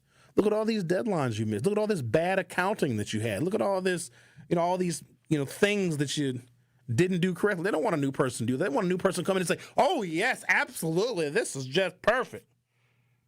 Now, it depends, though, on the job and on the company, but most corporate structures, and that's why, here's the thing with DEI. This is why DEI, I think, it failed. DEI failed because when a culture exists in a company, a business, or a corporation dominated by a narrow-minded cultural way of thinking. Okay? It could be any race of company, but if the majority of the people that work at that company in all of their different branches all over the country represent one cultural understanding, when you bring in somebody else of a different culture, they're going to notice a lot of inconsistencies. They're going to be able to point out discrimination. White people sometimes don't even know when they're discriminating against black people. White people don't even know what microaggressions are. They have no idea. And so when they commit them, it's unbeknownst to them. But then when they say, oh, we want to be more culturally relevant, we want to hire people that are from the community in which we have our business. We want to have a workplace that is much more reflective of the community in which we're in. No, you don't. We know that you don't. But all right. But here's what we do as black folks. We take the bait. We think they're serious about it until we get there, and we can be very good. Remember, we're twice as good. You understand that? We are twice as good because we have to be. We are twice as good. That's how we got the damn interview, because we're twice as good. Okay? We get the job, and then we start to point out all the inconsistencies. Next thing you know, they're cutting our position. The Truth with Sherwin Hughes on 101.7 FM. We'll be right back. The Truth with Sherwin Hughes returns after this on 101.7 The Truth app, and 1017thetruth.com. Hello, my name is Cindy, and I'm a rising sophomore and a proud Tiger at Riverside University High School. What I love about Riverside is the coursework that really helps you get ready for college. At Riverside, students can take advanced placement and dual enrollment classes and earn college credits while they are still in high school. I love that Riverside has so many clubs like forensics, student council, robotics, and the chess club. With so many options, there is something for everyone. On Saturday, August 23rd from 11 a.m. to 3 p.m., please join us at Riverside for the Truth Family Fest. We will have entertainment, food trucks, and vendors. Why did Old National Bank decide to create this program? You know, it was something that was near and dear to the heart of our chairman and CEO, Jim Bryant. Jim wanted us to do more in the African-American communities, more with minority-owned businesses. So he approached Roland Shelton, who was my boss in Evansville, Indiana, and said, Roland, we need to do more. We need to create a program that's going to allow individuals, minority-owned businesses, women-owned businesses to access capital a lot better than traditionally we've been doing. And so we created the Empowerment Loan Program 2 years ago. And for those that are now leaning more into this conversation, what's the best way to get in contact with you as part of their interest in the Empowerment Loan Program? I'm going to give you my cell phone number to the listeners. It's 414-687-7393. And if that doesn't work, feel free to reach me at my email, tracy.meeks@oldnational.com. Tracy Meeks, Senior Vice President, Community Lending Market Executive from Old National Bank. Escape the city and relax at Lake Lawn Resort in beautiful Delavan, Wisconsin. Enjoy outdoor activities on Delavan Lake.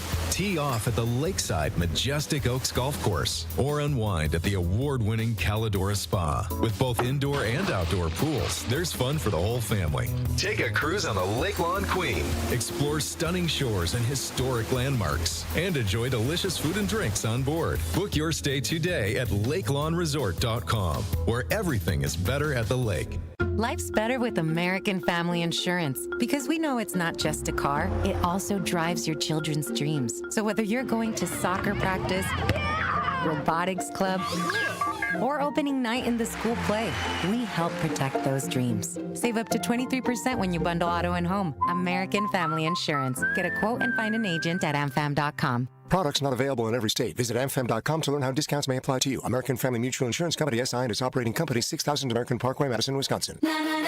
Hey, Wisconsin, are you feeling summer? Then it's time to feel cheesy. It's time to feel good. July 31st through August 10th, only at the Wisconsin State Fair. Presented by U.S. Cellular. Happy kids heal faster, and that's why Starlight is dedicated to improving the mental well-being of sick kids across the U.S. Learn how at starlight.org. Bike crash? Call Gruber Law Offices. One call, that's all. You are listening to The Truth with Sherwin Hughes on 1017 The Truth app, and 1017thetruth.com.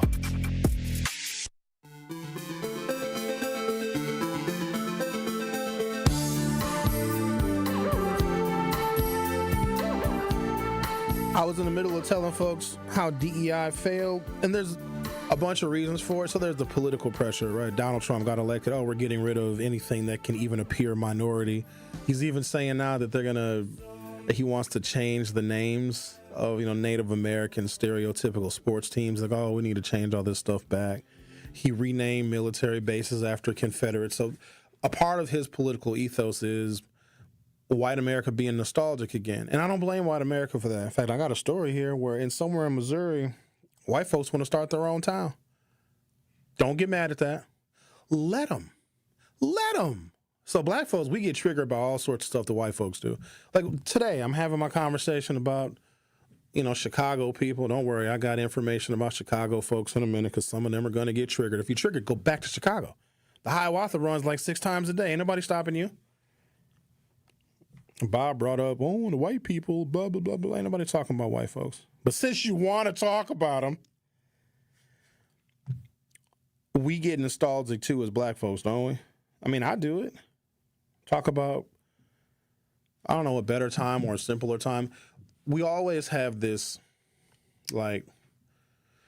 rosy picture of our past. Sometimes stuff in the past sucked, but the way the human mind works, that's the stuff we forget. We only remember the fun things. And also, when you were younger, you had less responsibility. You knew less about the rigors of the world. And of course, everything was much better when we get nostalgic. But to relate this to how DEI failed, DEI is going to fail internally. If a business had not already set as its core mission that it appreciates the difference of opinion that diversity brings, you can't just usher it in all of a sudden. If your company's been around for 50 years and you had very little interest in, and they'll use diplomatic terms like, well, we don't want to interrupt the corporate culture here, by hiring people that might be unfamiliar with how we do things. That's white folks saying they don't want the input and the influence from black people. But if there's some companies that set out to say, no, we want the influence and the input from black people, Asian people, Mexican people, poor people, rich people, Jews, Gentiles, those are the most profitable and successful companies because they can move and they can pivot and they can be on top of the next wave and shift in culture because they have so much diversity and so many different perspectives, right? But if you have a company that has seen a level of success without hiring diversity, it continues on that trajectory. But what happens, though, as the demographics of the United States changes, those companies max out their profits. So if your company and your culture is white, and then your city becomes more diverse and the world becomes more diverse and appetites for products and services become more diverse, you can't relate. And so what they'll do is they'll say, uh-oh, we're not making money like we used to. We're not hitting our goals anymore. We got to do right by our shareholders. Let's try this DEI thing. And it fails, but it fails internally. Because the perspective that black people bring to white establishments is something that white people are they're baffled. Because they look at all the success the company has had without black folks. And now the black folks come in and say, yeah, you're doing this wrong, this is stereotypical, this is a generalization, this is outright racist, these 7 employees need to get fired, et cetera, et cetera, et cetera. And then instead of having these black people try to correct us or do a course correction or make us a better company, just fire them. A moment on nostalgia. Black folks love waxing nostalgic about a time in Milwaukee where it was safer and families were together and the children were well behaved and blah, blah, blah, blah, blah. And it might be the 1960s or the 1970s. Are you guys familiar with that? Specifically when older African Americans wax nostalgic about a time where Milwaukee was a beautiful city and tree-lined boulevards and it was very nice and it was safe and all that stuff. But I want you to specifically reference when black people talk about that time in the 1950s and the 1960s in the city of Milwaukee, right? They wax nostalgic. Well, guess what? White people wax nostalgic too. And when they wax nostalgic about the 1950s and the 1960s, what do you think comes to their mind? You N-words were seen and not heard. We could beat you to death and not go to jail. We could go grab one of you, string you up from a tree, and nobody would ever see any criminal justice or any punishment from that. So be careful. When we wax nostalgic, so do they. But when they wax nostalgic, it's a Jim Crow era that they're thinking of so fondly. Donald Trump brings some of that back, or at least he's trying to. I always found that so ironic that black folks will remember a time where we had less of everything, less opportunity, less hope, less rights, less mobility, and think, oh, that was a great time. It was great because you made the best of your damn circumstances because you couldn't go anywhere else. You couldn't live wherever you wanted to. This is where you're going to live. Now, here's the thing. When people lived in the South and they escaped Jim Crow and they came to Milwaukee, Milwaukee was like paradise because the racism that black people experienced here was better. It was more subdued. It was more covert. And you could come up to the Midwest and make money. Come up to Milwaukee and other places north and get a job in a factory, an assembly plant. And for some black folks that are escaping sharecropping, oh, Milwaukee was paradise. That's why they wax nostalgic about it. They don't look at Milwaukee from the academic perspective where it was intensely segregated. Red lines were drawn on maps. If you went out past Capitol Drive, you may not make it back. They would kill you. So when you introduce DEI to a white corporate setting, we bring that history into a business, a company, or a corporate structure that never had to deal with it before. And they don't want to be confronted with it. They would rather fire you, but you can't just fire a black person, right? You got to micromanage them. Yeah, that's right. You got to look at everything they do, and you got to say, well, you're not really doing this to expectation. Why don't you start on over? And you know what? Can you get here a little bit early tomorrow? How about you stay a little bit late? Oh, you can't get here early? Oh, you can't stay late? But I'm giving you a task. You know how it goes? And they start nitpicking you, and then you get in the emails. You're on your way out. You think that we don't know this is black folks? Come on now. This ain't our first rodeo. And plus, we have the ability to learn from the mistakes of other black folks to think that they got this real sweet corporate job. The perspective that we bring that quite honestly is invaluable because it's the only thing that white folks can't conquer. It's our perspective. But when we introduce it, it shows them that they were actually wrong the entire time. And that we have the direction that they need to go, but you got to swallow a lot of pride. A part of hanging on to racism and white supremacy has got like divisions of labor for it to work and for it to be so systemic. There are white people and white structures that play their role in maintaining white supremacy in order for it to still be around to this day. There are, in fact, unique divisions of labor. I think I might even have an article on it somewhere if I can find it.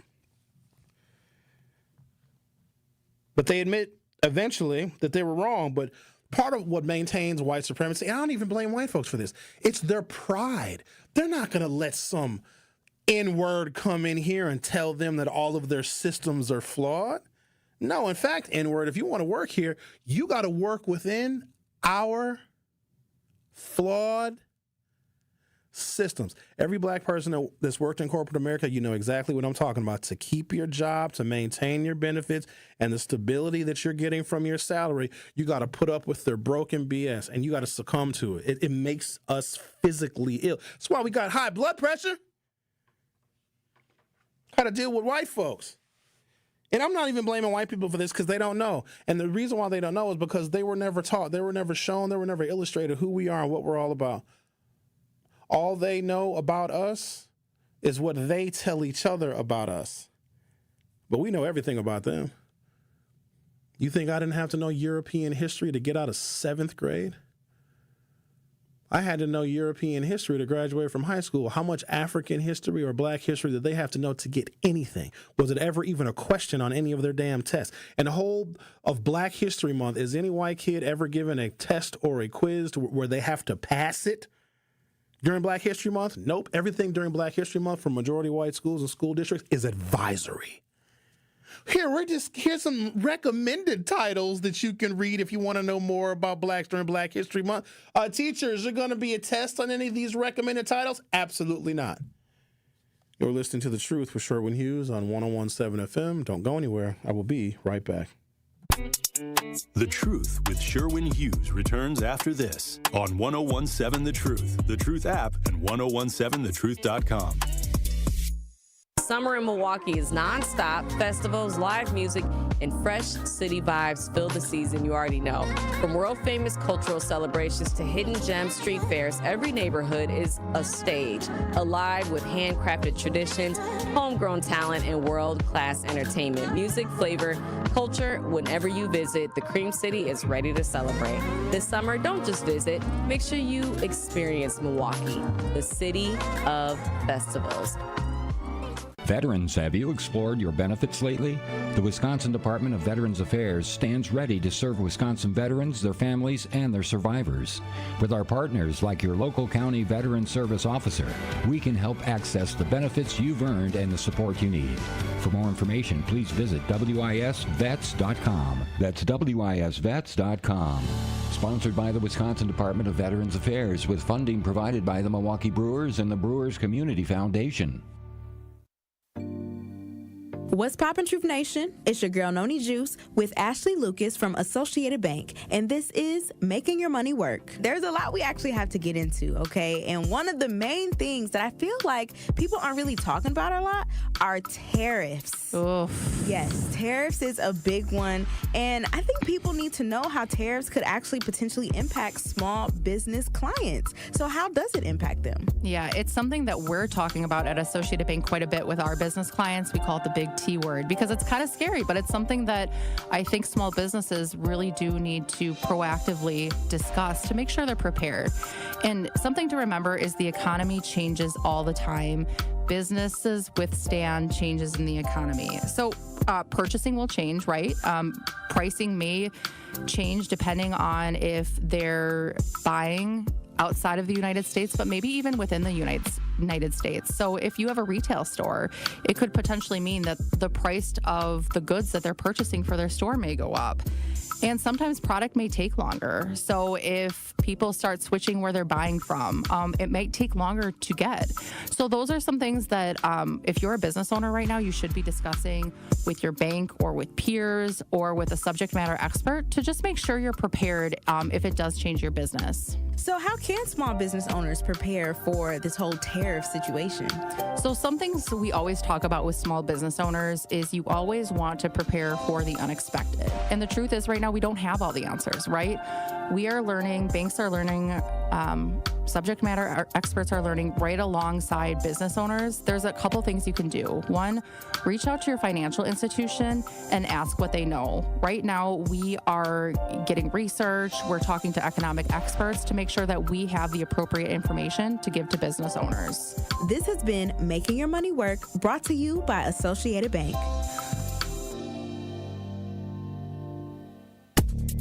You are listening to The Truth with Sherwin Hughes on 1017 The Truth, The Truth app, and 1017thetruth.com.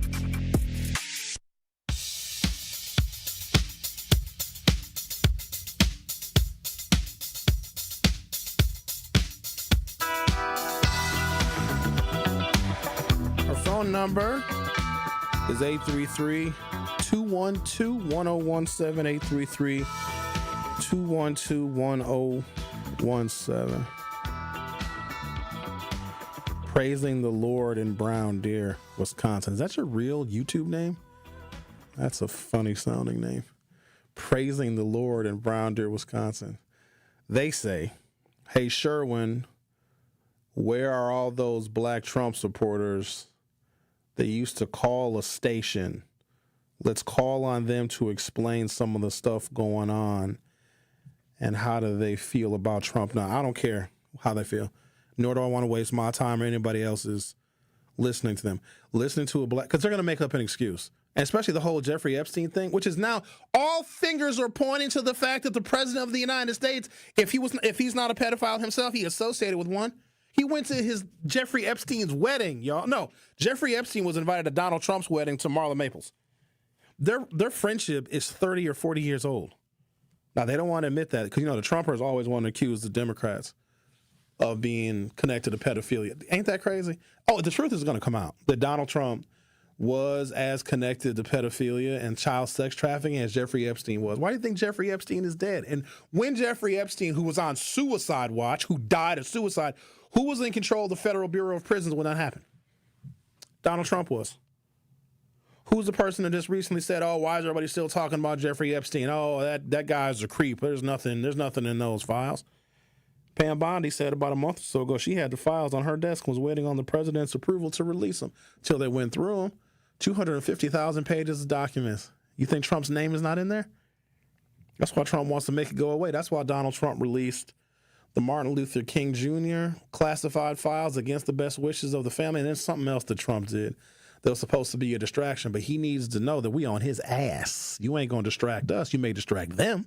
But to your point, praising the Lord in Brown Deer, Wisconsin, listening to a black Trump supporter make up reasons or give excuses as to why they support Trump is like listening to an alcoholic tell you that they're going to stop drinking. No thanks. Nobody wants to hear that. We ain't got time for that. Let's talk to Lisa. You're on 101.7 The Truth. How are you? Good morning, Sherwin. How are you? Doing okay, Lisa. What's on your mind? Good. Just a couple of comments on today's topic. With the DEI, when I look at the DEI and when someone black goes to interview, you got to realize the one that is interviewing do not have as much education or experience as the one that's sitting there. So you being interviewed by someone with less education and experience, of course they will feel some type of way. And black people must understand when you have that much experience, why go get a job with them? Start your own. Start your own, because it's always going to be you have too much experience, you have too much education. Okay, fine. I'll go start my own like I did. Another thing, teens, the cops, they playing, that's cute. They playing with kids, 7, 8, 9, 10, 11, water fight or whatever. What about the teens? Instead of us always saying what our teens do negative, our black teens are the most talented, educated. They can be more. Their minds can be open up. They have more talent. In other words, they can take something and run with it, and won't even need the education. We can teach them along the way as they're going. Like take our kids. If one of our kids want to be involved in politics, take them to take them into politics. Take them to the White House. Let them open their minds and see. Let them get the jobs in those areas at 14, 15, 16, because our teenagers are not like us anymore. We had mentors. We had other adults to look up to. These kids now, they fall beyond that. They have the power in their hand. Cell phones, they don't see some of everything. They can see anything they want to see. They could talk to anyone they want to talk to around the world. So our kids are so smart, and that's what white people are afraid of. They're afraid of our teens growing up. They want to keep them, like we got that 14-year-old kid going and kidnapping a 7-year-old. He's in a dope house. He had nothing to do. We must sit down and talk to our teens. Ask them, what are you looking for and what do you want? What do you need from us? Lisa? We do. Simple as that. Lisa, do you realistically think that a 14-year-old that was involved in a ransom and kidnapping plot simply had nothing to do? Yeah, he did. He had to get involved in what he was involved in. That's what he had to do. You think that was just pure boredom to commit that kind of a felony? You really believe that? Nothing to do, huh? I must look at that kid. At 14 years old. Why were you not at home? Why were you not in a summer program or a summer job or anything? Lisa, do you know how many children are not in any of those programs and they don't devise a plot to hold a 7-year-old baby for ransom? Let's not like make a victim out the 14-year-old. And maybe the world has treated that 14-year-old unfairly, but the world treats everybody unfairly. And so to give that 14-year-old a pass by saying that they had nothing to do is disgusting. Why don't you say that to the mama? Why don't you say that to the family members that didn't know if they was ever going to see that baby? No, Lisa, we ain't doing that today. That's not happening. Did y'all hear that correctly? I need to be a little bit more measured and controlled in my emotional responses, but I'm not going to allow that dismissal of that sinister and evil crime be justified by saying, a 14-year-old didn't have anything to do. I was 14 once too. And I know it was a long time ago. It was a different era. You know what I did when I had nothing to do? I did nothing. I didn't think of a plot to kidnap and hold a child for ransom. Good. Oh, God. So another reason why businesses, so there's this like cultural thing for them, right? Let's say you're a dentist. You know teeth real good. And you say, oh, well, in the African-American community, as an example, just giving an example of this thing that white folks pride themselves on. Like they pat themselves on the back whenever they do something they believe is helping black people or minorities. Be a dentist. Although there's no dentist offices in the black community, and I'm going to open up a practice in the black community, I'm going to give like discounted dental x-rays and cleanings, right? Just as an example. It could be any business. Oh, I want to open up something in the black community because boy, oh boy, they sure need it. And they'll get applauded for that. People are like, oh my God, you're going to open up a business or an office? Oh my God, aren't you afraid? Aren't you afraid to open up an office? No. I feel strongly compelled to really help the black people. You don't have to know anything about who those people are, what they deal with, what their lives are like, what their culture is like.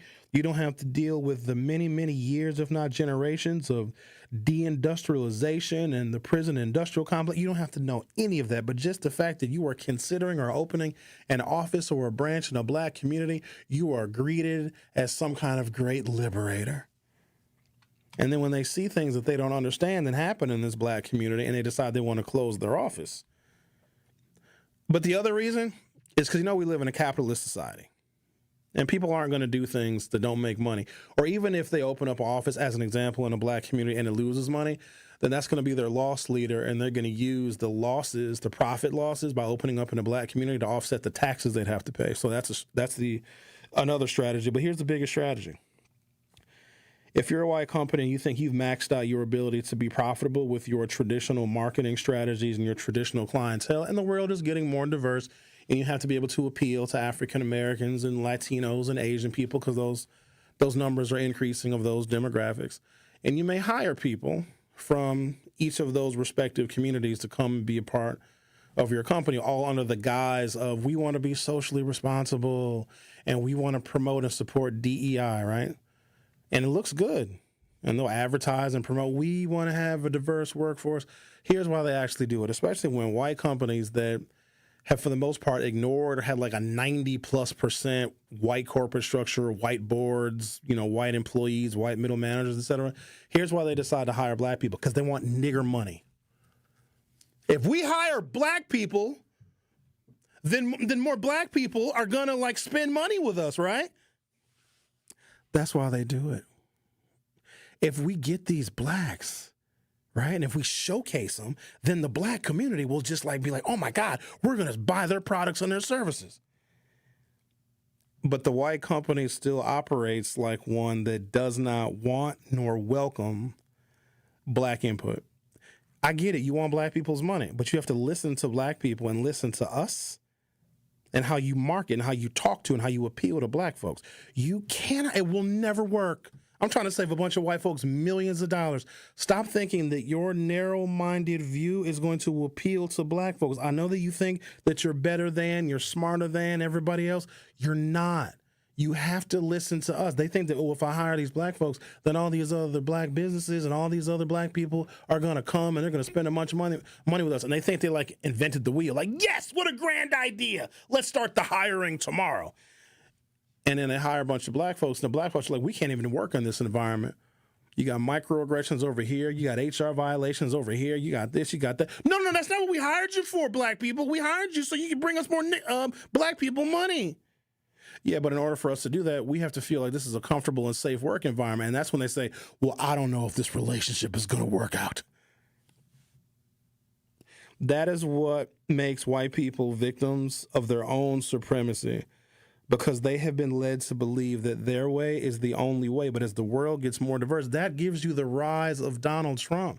Donald Trump represents a cohort of people that believe that the world is getting away from them because of the increase of black people and brown people and minorities. That's why they're trying to ship illegals out of here.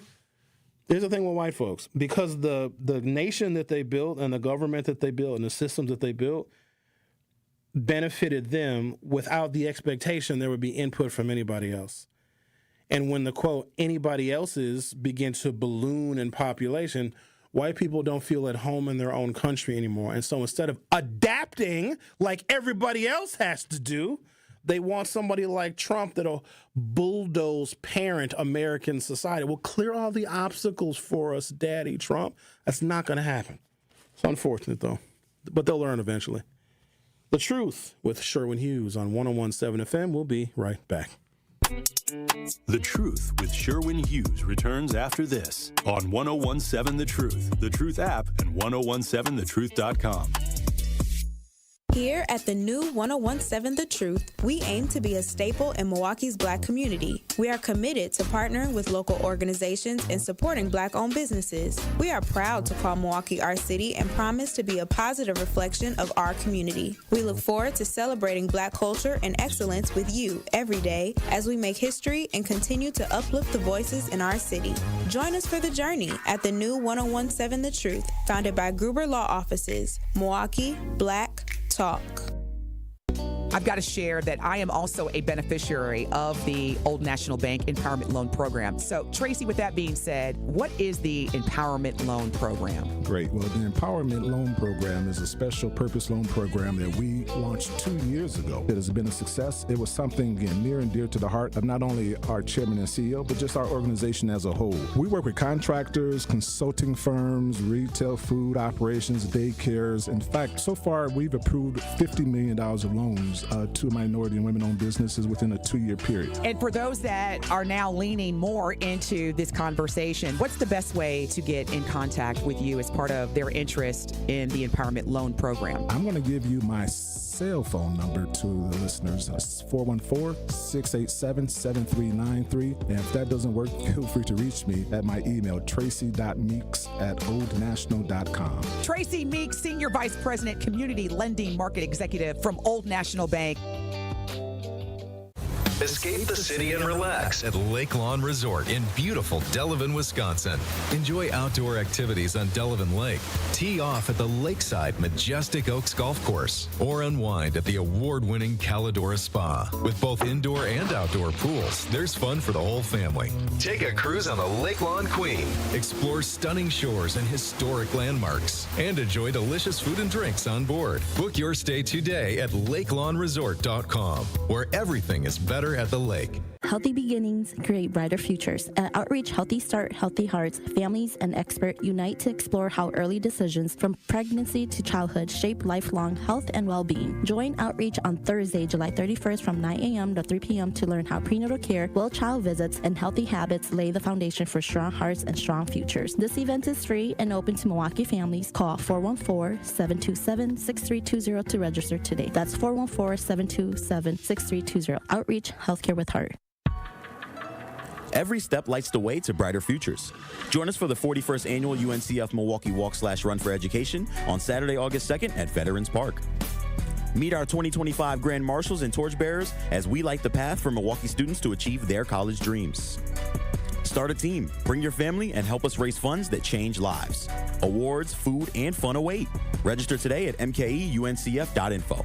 Light the way. Walk for education.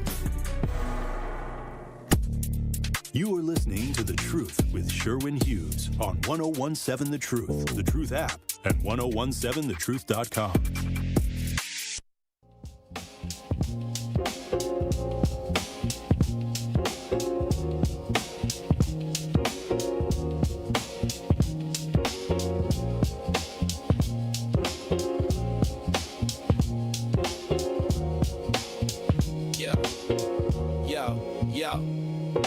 He steps to the mic with a boom, ping, ping. Wisdom sharper than a beast's fierce sting. Words like firefly. Another AI intro I created. Somebody gave me some compliments on this via the Truth talk and text line. All right, let's talk to Brian, shall we? Hello, Brian. How are you? Oh, pretty good. In response to, you had a comment about ladies and how come none of the black Trump supporters call in and well, you're one. Support his agenda. It's because black Trump supporters are smart enough to know that Trump is totally off the beam, and his agenda after the first 10 days of his election was not what they voted for. So that's why they don't call in, because they were smart enough to realize that Trump is no good. I think that person, or anybody Brian, else. that person other than you, I think that person was making a hypothetical. Trump supporters never really called my show because they know better. And even Eddie, he stopped calling me probably 3 years ago, because what a lot of Trump supporters do is when they call into black radio, they think black people are stupid. And they try and illustrate that point because Black Talk Radio, for some reason, allows those folks access to our airwaves, where if you are an African-American Democrat, and let's say you were supporting Kamala Harris, they wouldn't let you on the air at a conservative talk radio station. But I think they do it because they think black folks are dumb. But the other thing about Trump supporters is, and I hate to be harsh, it's not all Trump supporters, because some of them are in it for the money and in it for the opportunity. Some people are so dumb, Brian, they're too dumb to know they're dumb, and they think that they're smart. You have to be somewhat self-aware to know that you don't know anything. In fact, the smartest people that I've ever met in my entire life, okay, don't even think they're smart at all, because they realize how much they don't know and how much they still have to learn. But people that don't know much at all, they think they have the universe mastered. They'll tell you everything that's wrong with this person, this group. They'll tell you how to fix society, because they're so narrow-minded that they think that everything they know is everything there is to know. They don't even have a concept that they are ignorant about most things, because they're too dumb to realize that they're dumb. And I hate to have to say that, but we got to be honest with each other in America and stop worrying about all this political correctness. Some people are dumb, and they're too dumb to know that they're dumb. Therefore, they think that they're smart. Yeah, that is true. Here's another narrative for you. I took time out with a YN yesterday. Uh-oh. Picking up my food at Jackson's over there on Center. Taught him how to throw a football. Shocking. I taught this YN how to throw a football. He's no more than 16 years old, but he's throwing the football like a pro now. Oh. Well, look at your contribution to a better world. It's a small step, but the fact that the little YN listened and wanted to learn something different was shocking to me, because I never would have thought I would take the time out with a kid like that, or a kid like that would even listen. What makes you so sure that he was a YN? Because usually a YN wouldn't listen to the way he was dressed. Okay. Based on the way he was dressed, his hair, et cetera, et cetera, et cetera. Yeah, I was being stereotypical, but I took the chance out and showed this boy how to throw football. Look at you doing God's work. Yeah. You keep it up, Brian. We'll have a just society in no time. You keep on doing it. All right, then, Brian. Okay. The way he said YN sounded particularly harsh and racist. I wasn't the only one that picked up on that. He said, yeah, that's damn YN. I taught him how to throw a football. That sounded kind of racist. So in hour 3, which starts in about 3 minutes, I'm going to provide you with proof and evidence as to how at the time, unreformed welfare system in Wisconsin and how we administered aid to dependent families with needy children was exploited by the worst of the worst from Detroit, Michigan, Gary, Indiana, and of course, Chicago, Illinois. I got the information here, okay? The impact that they had on the city of Milwaukee, I believe, with the information I'm going to present you in a little bit, is more profound than the thing that we tend to blame. And we blame the easy thing because it doesn't require us to dig deep and critically think and actually do research. Like, some people think that research is Googling. No, it's not. You maybe can start there, but that's not all of what research entails. We just blame the crack epidemic because it's easy. Oh, there was crack, and everybody was on crack, and then a bunch of people went to prison. We also got to be real clear about this. Do y'all know that everybody didn't do crack? Like, why do y'all think that like the whole city of Milwaukee was walking around underneath a crack cloud? Way more people smoke this really potent form of marijuana now than ever smoked crack then. Now, they're not the same kinds of drugs, but there are people that self-medicate 24 hours a day, 7 days a week, and you can get Delta 8 and Delta 9 anywhere. You can get it at a gas station. You couldn't get crack at the gas station. You got crack near a gas station. It's the difference. You got it in the vicinity of the gas station, usually behind it. And if there was an alley, that's usually where they have crack sales. You know, like buy one rock, get second half price. First rock is free. We guarantee you'll be back for more this afternoon. But let's not, if we're going to look at the impact of drugs on a society that already needed help. Because when we lost the factory job, like deindustrialization did more to harm the black community than I think crack did. Crack just came next. And whenever people are they're not happy and they're sad and they're depressed and they're unemployed, drugs are great because they make you feel a little bit better, you know? I think everything just kind of coincided at once. Deindustrialization, economic recession in the early years. Well, really the entire Reagan presidency was horrible for black people and working class people and union members because he fired the air traffic controllers and he gave Republicans courage to be anti-union. Then we saw how Scott Walker exacerbated that with Act 10 back in 2011. But everything just kind of hit all at the same time, and it really impacted the black community. And then when we needed rebuilding, white America, who was also hurting, was not going to prioritize us and our needs ahead of their own. Plus, there's always the impact of racism. So we're going to talk about all of that at the beginning of Hour 3. The Truth with Sherwin Hughes will be back in about 3 minutes. The Truth with Sherwin Hughes returns after this on 1017 The Truth, The Truth app, and 1017thetruth.com. Milwaukee, it's time to turn the TV off and turn your speakers up so you can hear what the future leaders of the world have to say. Truth Nation, I'm proud to present the 8 Block, powered by City on the Hill and 1017 The Truth, hosted by me, your boy, Ben Jammin. Every other Saturday at 9 a.m., 8 Milwaukee teams will share stories and laughs that will speak truth to what matters most in their lives. I'm here to discover different levels about myself. I'm really here to get my name out there and have a different perspective on life. So tap in every other Saturday at 9 a.m. Truth Nation, welcome to the 8 Block. Good Karma Brands teamed up with a 2021 national champion Wisconsin Badgers women's volleyball program to host the first ever Good Karma Brands volleyball clinic at St. Vincent High School in Milwaukee. The event covered all essential volleyball skills with sessions in hitting, setting, and passing. To wrap up the clinic, campers put the skills they just perfected to the test with a full scrimmage. The event wouldn't have been possible without our sponsors. Thank you to Big Frog Custom T-Shirts, UW Credit Union, and Siding Unlimited for their hard work in making this event possible. Truth Nation, let us talk our ish for a moment. There is no other station in the country where you get a front row seat to hear from some of the biggest names in politics, pop culture, and sports. People like Grammy Award winner John Legend. Knowing that fight isn't over, knowing that we've got to stay motivated and stay inspired.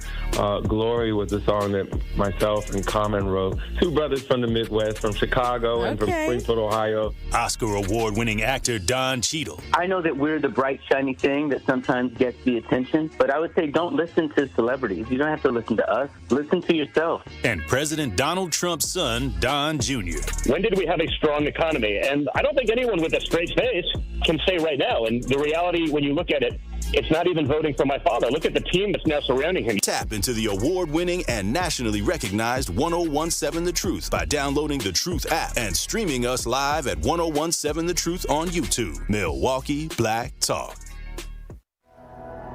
The more you listen to your kids, the closer you'll be. So we asked kids, what do you want your parents to hear? I feel sometimes that I'm not listened to. I would just want you to listen to me more often and evaluate situations with me and lead me towards success. We're not adults, so just be there and listen. I just want someone to yap to. And I just feel like I'll be fine if someone just hears me talk and talk and talk and talk and talk and talk and talk. You're doing a really good job. And I don't think I tell you that enough. And I know sometimes we get into it and it's just, hard on both of us, but try to understand me more, and I'll try to do the same. Listening is a form of love. Find resources to help you support your kids and their emotional well-being at soundedouttogether.org. That's soundedouttogether.org. Brought to you by the Ad Council and Pivotal. Join the movement. Listen to the Tori Lowe Show on 101.7 FM, 1510 AM WGKB Waukesha and W269DL Milwaukee, the locally owned Good Karma brand station.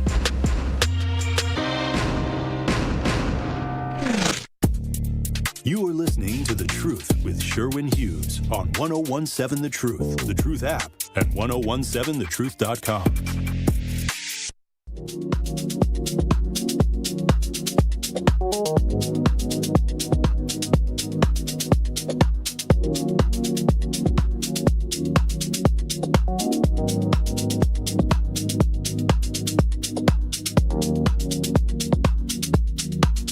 Welcome to Hour 3 of The Truth with Sherwin Hughes. Our phone number is 833-212-1017, 833-212-1017. Rodney says Delta 8, Delta 9 are the relaxers.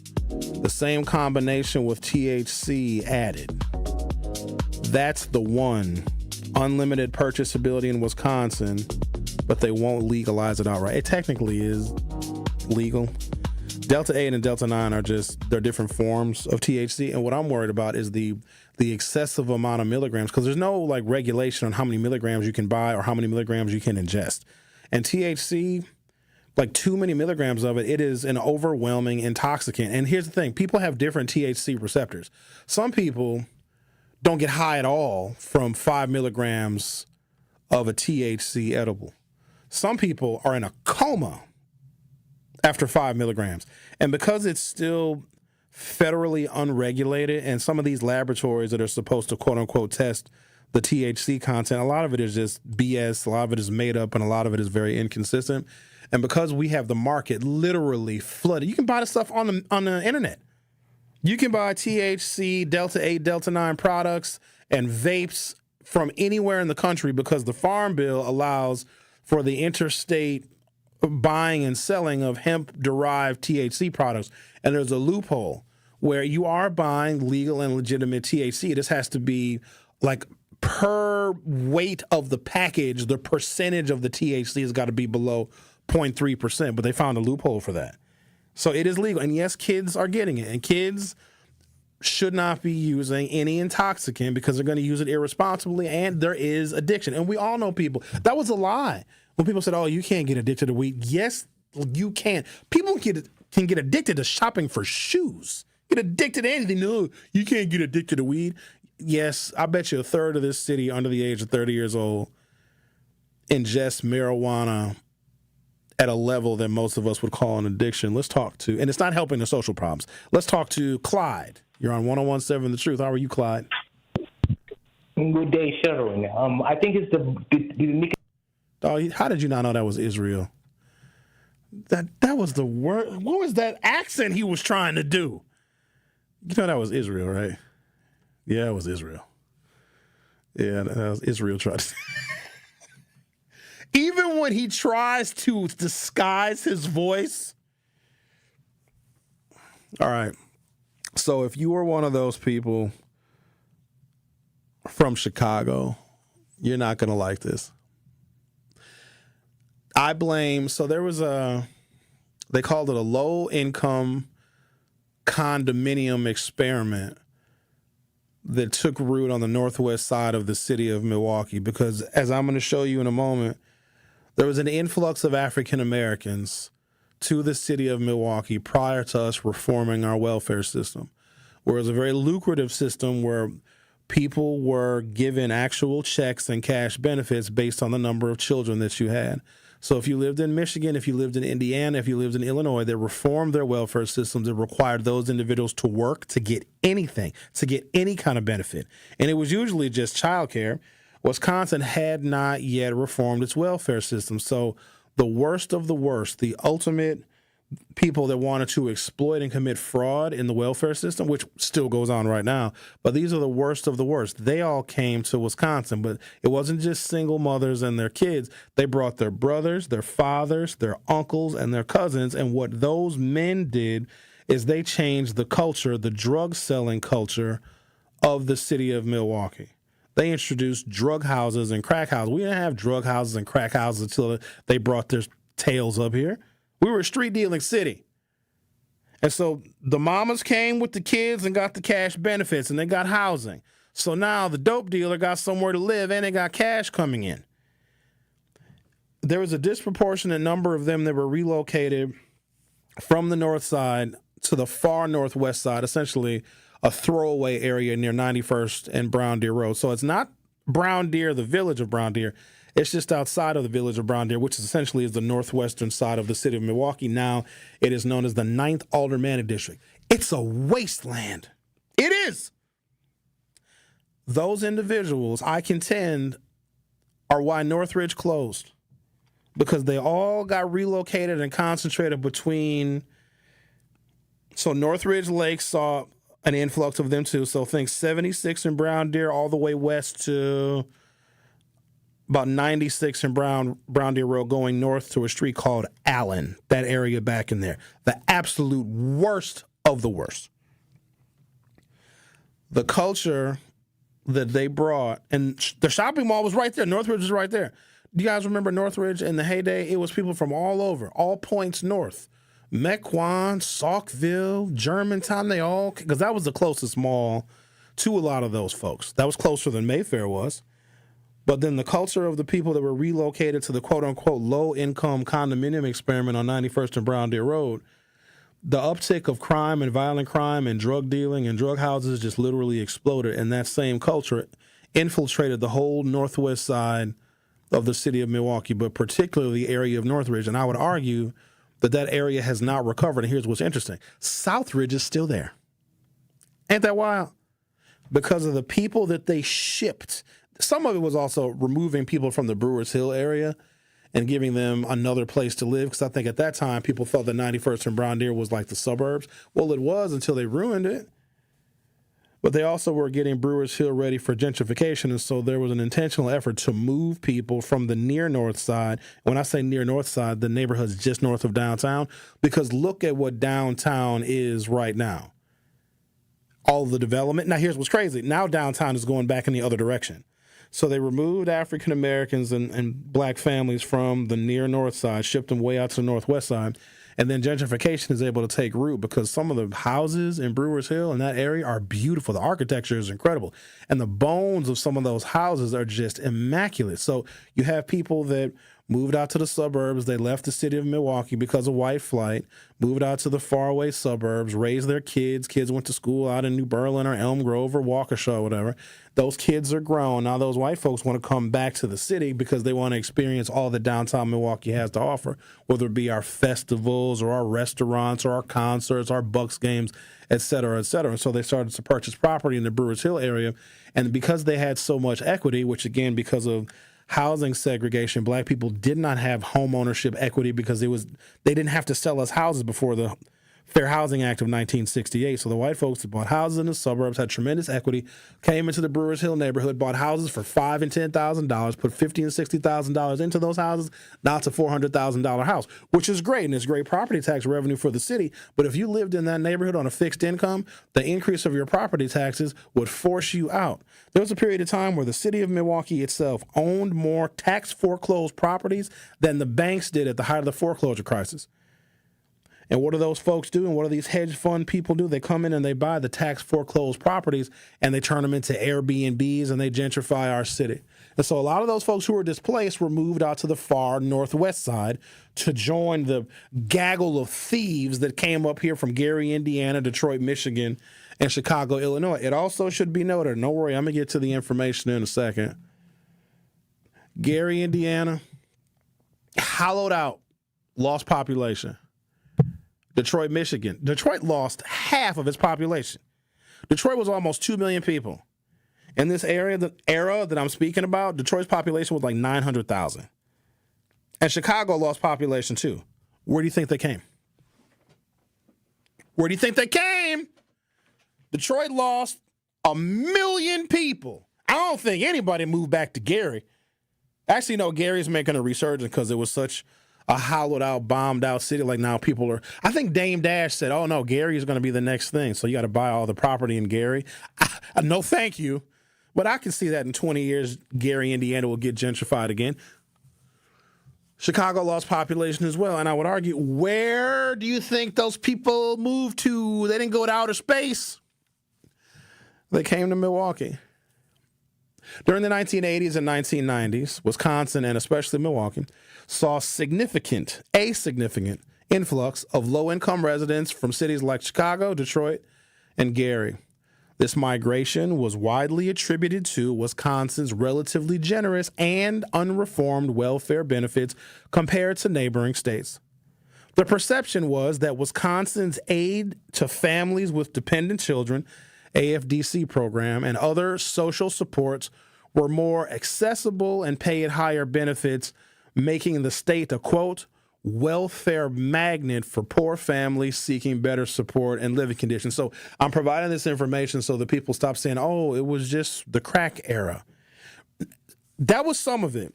It also was Ronald Reagan's economic policies. It was deindustrialization and companies moving overseas in search of cheaper labor than American workers were willing to work for. And those American factories and assembly line plants and manufacturing companies, when they left, what were they replaced with? Low-level, low-wage service sector jobs. Sometimes they were replaced with nothing. And you had the crack epidemic, and you had the 1994 crime bill, which did introduce mass incarceration, more police on the streets, which, you know, was more arrests and more federal dollars to build prisons. And Bill Clinton participated in that. So all these things, it wasn't just crack, it was the whole era. And then Milwaukee was victimized as well because Wisconsin treated its poor with dignity. And when Michigan, Indiana, and Illinois reformed their welfare systems because they were treating their poor with less dignity, those people came to Wisconsin to take advantage of our welfare system. This is why I always have one eyebrow raised when it comes to people that are from Chicago, because a lot of them either got ran out of Chicago, they couldn't make it in Chicago, and they want to come to Milwaukee because they think that we are an easy win, and I resent that. They think that we are easy to take advantage of, and that's the mentality that they have, because imagine, you know, somebody who's probably in their 60s or their 70s now that came to Milwaukee when our welfare system was unreformed almost 40 years ago. And that's the mentality. Oh, yeah, we came up here from Gary to take advantage of these stupid folks in Wisconsin so we could get more welfare money. Oh, yeah, I brought your uncle up here and all your male cousins, I brought them up here, and they all sold dope. Like, that is a familial mentality in a lot of those transplants. And so if we're going to just blame the crack era, blame our unreformed welfare system and those people who came here to literally commit fraud, Angel's crazy, they're still here because they can't go anywhere else. They're not upwardly mobile. During the 1980s and 1990s, Wisconsin and especially Milwaukee saw a significant influx of low-income residents from cities like Chicago, Detroit, and Gary.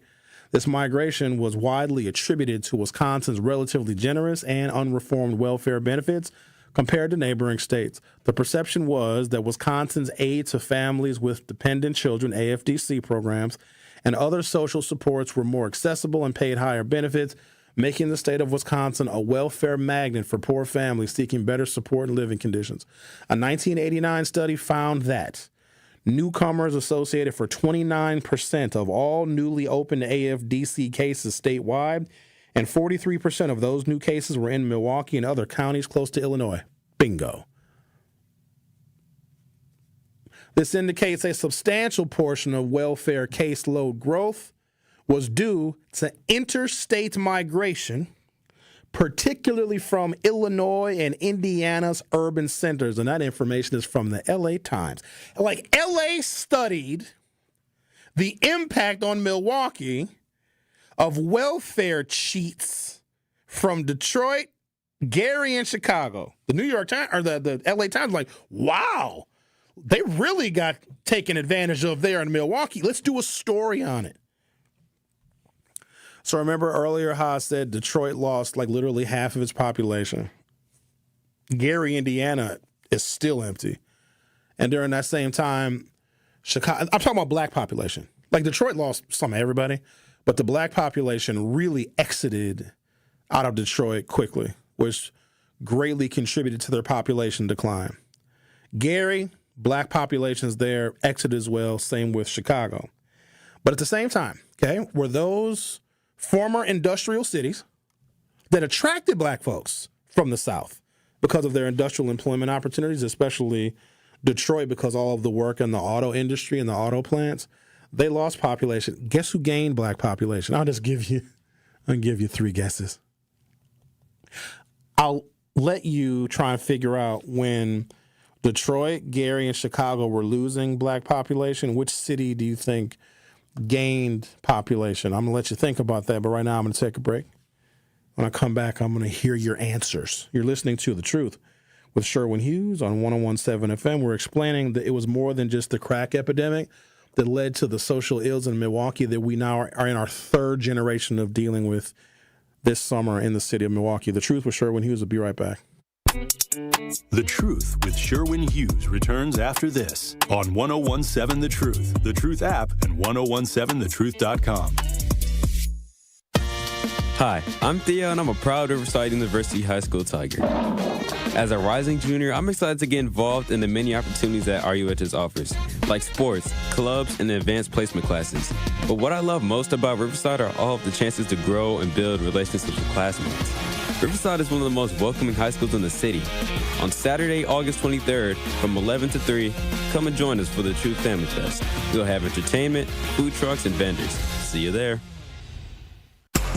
Are you or anyone you know looking for a new job opportunity? Attend the City of Milwaukee Job Fair on Thursday, July 24th from noon to 3 p.m. at 2 locations. Visit us at Sherman Park in the Mary Ryan Boys and Girls Club Baseball Diamond, located at 3000 North Sherman Boulevard, and at the Washington Park Band Shell, located at 4599 West Lloyd Street. Vendors from multiple employment sectors will be present to meet with you and share opportunities for hiring, training, upskilling, and more. We will also feature a live DJ, food and refreshments while supplies last, and the chance to make your next career move. Your success matters, and we are here for it. Brought to you by council members DeAndre Jackson and Russell Stamper II. Sponsored by City of Milwaukee, Milwaukee Common Council, City of Milwaukee Department of Administration, Office of Community Wellness and Safety, Northcott Neighborhood House, Fathers Making Progress, Northwest Side Community Development Corporation, State of Wisconsin DWD, Ross Innovative Employment Solutions, Goodwill Industries of Southeast Wisconsin, UMOS, DCMKE, 30th Street Corridor, Boys and Girls Clubs of Greater Milwaukee, Milwaukee County Parks, Greater Milwaukee Urban League, Maximus, and Amplifier.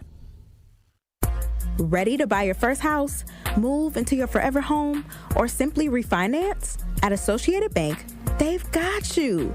With the right lending plan and guidance, you can achieve your dreams.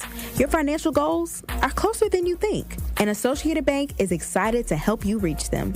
Learn more at associatedbank.com/lending or ask a banker for details. Subject to credit approval, member FDIC, equal housing lender. Bikers need protection, not just from other drivers, but unfortunately from insurance companies too. If you've been injured in a motorcycle crash, call Gruber Law Offices today. Bikers are often blamed for causing the accident because the insurance companies simply don't want to pay. At Gruber Law Offices, we've been fighting for injured bikers and their families for more than 30 years. Trust us to fight for what you deserve. Gruber Law Offices. One call, that's all. Hi, Drew and Jonathan Scott here. American Family Insurance can help protect your dream home for whatever comes next. You can live in your own oasis or your own clubhouse. Whatever you choose, get the right coverage. Save up to 23% by bundling home and auto. Life's better when you're under American Family's roof. Insure carefully, dream fearlessly. Get a quote and find an agent at amfam.com. Visit amfam.com to learn how discounts may apply to you. Products not available in every state. American Family Mutual Insurance Company, SI and its operating companies. 6000 American Parkway, Madison, Wisconsin. You are listening to The Truth with Sherwin Hughes on 1017 The Truth, The Truth app, and 1017thetruth.com.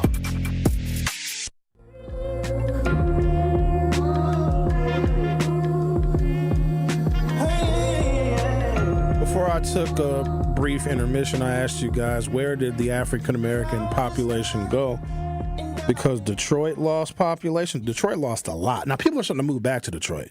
So a lot of these areas, say for Gary, or Gary is just moving a little bit slower, are seeing a resurgence. Milwaukee is seeing a resurgence as well, but our resurgence was slowed by this influx of people that came here to essentially cheat and commit fraud.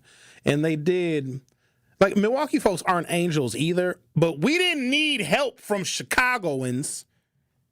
We can deal with our own problems here. We didn't want the worst of the worst from, quite honestly, three of some of the most crime-ridden cities in the country. New York and L.A. notwithstanding, because their populations are astronomical. So you're always going to have more crime, more poverty, and more exacerbated extremes when it comes to income, wealth, et cetera, et cetera. But in the Midwest, it was Detroit, Gary, Indiana, Chicago. And so the worst of the worst that were hell-bent on cheating and being fraudulent came here. And there was a detrimental effect on the culture. Am I blaming them solely? No. But did they cause a need for more money to be diverted from other areas into law enforcement? Yes. And even to this day, I think our investment in young people and in education, especially in black children, still suffers. Daphne says, when I worked in probation in the 90s, we called that area the Wild 100s. Hot mess then and now. Period. That area of like 100th to 107th and Mill Road and Fond du Lac out there. And it's crazy because when I was growing up, that was the suburbs. Now, it was still the city of Milwaukee, but it had a suburban feel. Like, those folks moved out and like the worst of the worst. Like, it was just a murder at Northridge Lakes like in the last week. Northridge Lakes used to be nice until it wasn't. They even had a fountain. Y'all remember the fountain that they had in Northridge Lake? And it was beautiful and it was tranquil, because living out in Northridge Lakes is like 74th, 75th and Brown Deer Road. Big old lake. Beautiful. Because, living out there, you're kind of far away from Lake Michigan. Lake Michigan is the opposite end of Brown Deer Road going east. So you had Northridge Lake. They even had a fountain. There's a little island out there. I remember a little island they had. I'm sure it's still there out in the middle of Northridge Lake. A little lake right in the middle of, right over by Brown Deer Road. The crime got so bad over there, they turned the damn fountain off. They said, you don't deserve a fountain anymore. Turn the water off on the fountain. All right, let's get back to where we were. A 1989 study found, and this is a story from the Los Angeles Times. A 1989 study found that newcomers accounted for 29% of all newly opened AFDC cases statewide and 43% of all new cases in the Milwaukee area and other counties close to Illinois. This indicates a substantial portion of welfare caseload growth was due to interstate migration, particularly from Illinois and Indiana and other urban centers. Milwaukee's black population increased sharply during this period. Detroit lost black population. Gary, Indiana lost black population. Chicago, Illinois lost black population. Who gained? Us. Milwaukee's black population grew from 105,000 in 1980 to 150,000 in the year 2000. A significant portion of this increase was due to migration rather than natural growth. And it's weird because it's not like the Milwaukee economy was expanding. It was contracting. All of the 1980s until Bill Clinton got elected in 92, Bill Clinton took office in 1993. The country was in an economic recession, yet people were moving to Milwaukee. We didn't have no jobs here, man. In fact, you know what it did? It increased competition for jobs in our city from people that came from other places. But there were no jobs, though. That's the thing. The migration contributed to rapid concentrations of poverty in Milwaukee, especially in central city neighborhoods, as the new arrivals often settled in already disadvantaged areas. And this led to, A, increased demand for public housing, social services, and public schools. B, higher rates of unemployment and underemployment, as many migrants, right? These aren't immigrants. These are people from Chicago, Gary. I got to get this right. This is not foreigners. Many migrants face barriers to stable work, and C, a strain on local welfare offices and public health systems. Education and crime. Milwaukee Public Schools saw a surge in low-income and minority students, leading to increased challenges in educational attainment and resource allocation. The city of Milwaukee experienced a rise in crime rates during the late 1980s and early 1990s, which some local officials and researchers partially linked to the influx of poor urban migrants facing limited economic opportunities. They are the ones that started selling the crack to make money because they came here and there was no jobs. You got to wonder, Milwaukee's black population, and now we benefit from it, right? Because we're a majority minority city with like almost 40% of the city's population is African American. So between us, Latinos, and Asians, it's a majority minority city. But and I hate to say this, the wrong black people came to Milwaukee from the worst places with the most sinister of intentions. And now we dealing with their grandkids. Milwaukee didn't ask for all of this. We wanted to treat our economically disadvantaged here with dignity and allow them easy access to get the benefits and the resources that they needed, because this was a Wisconsin program for Wisconsin people. Now, we expected other states to provide the same level of dignity, but they did not. And because we still wanted that access for our people here to get these benefits and to get these resources and to get this money, we kept it essentially lucrative because we thought that we were serving our people, okay? But then other folks with sinister intentions came here in huge numbers, and they accounted for the overwhelming majority of new AFDC cases. And they track people because they want, if you just moved here, they want to know where you're from, right?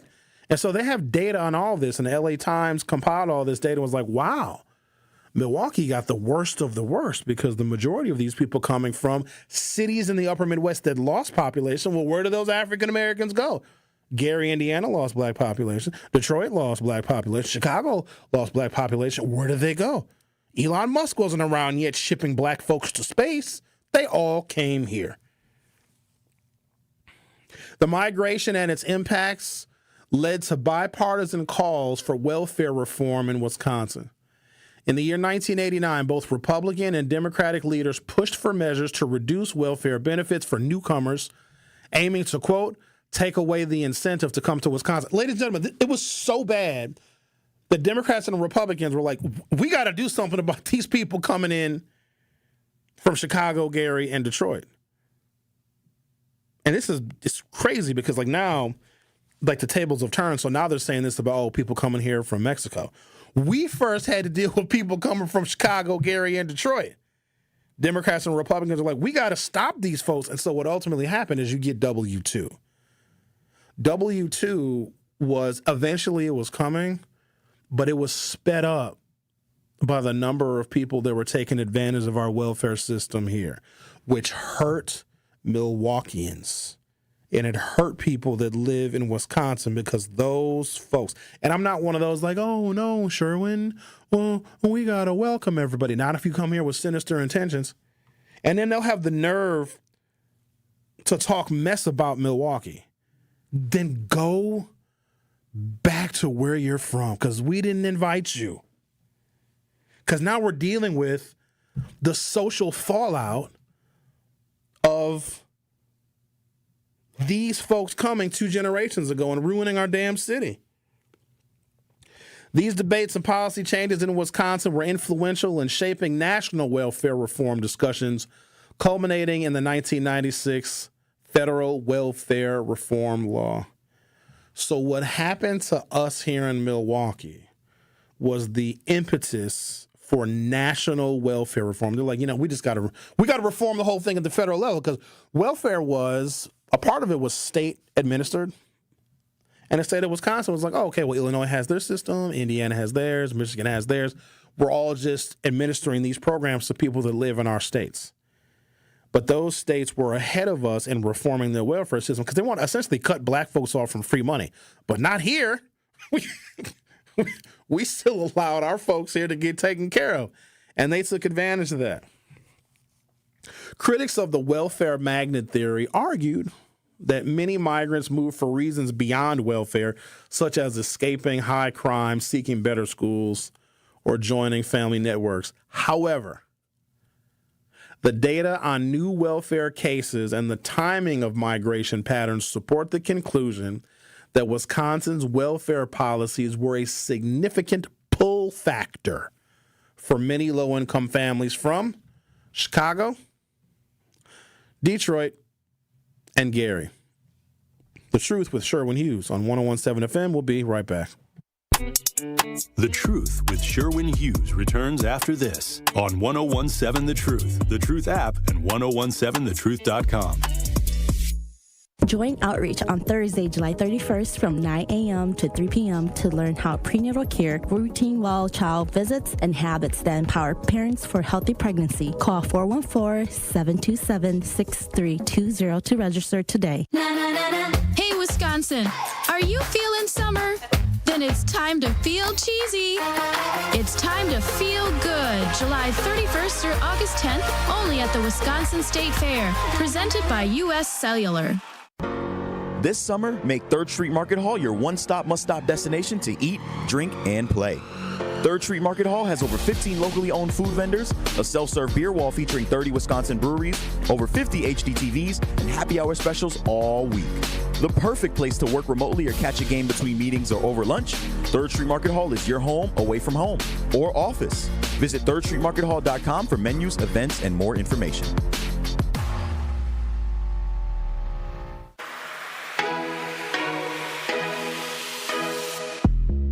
It's time for Truth Takes, a thought-provoking commentary on the award-winning 101.7 The Truth.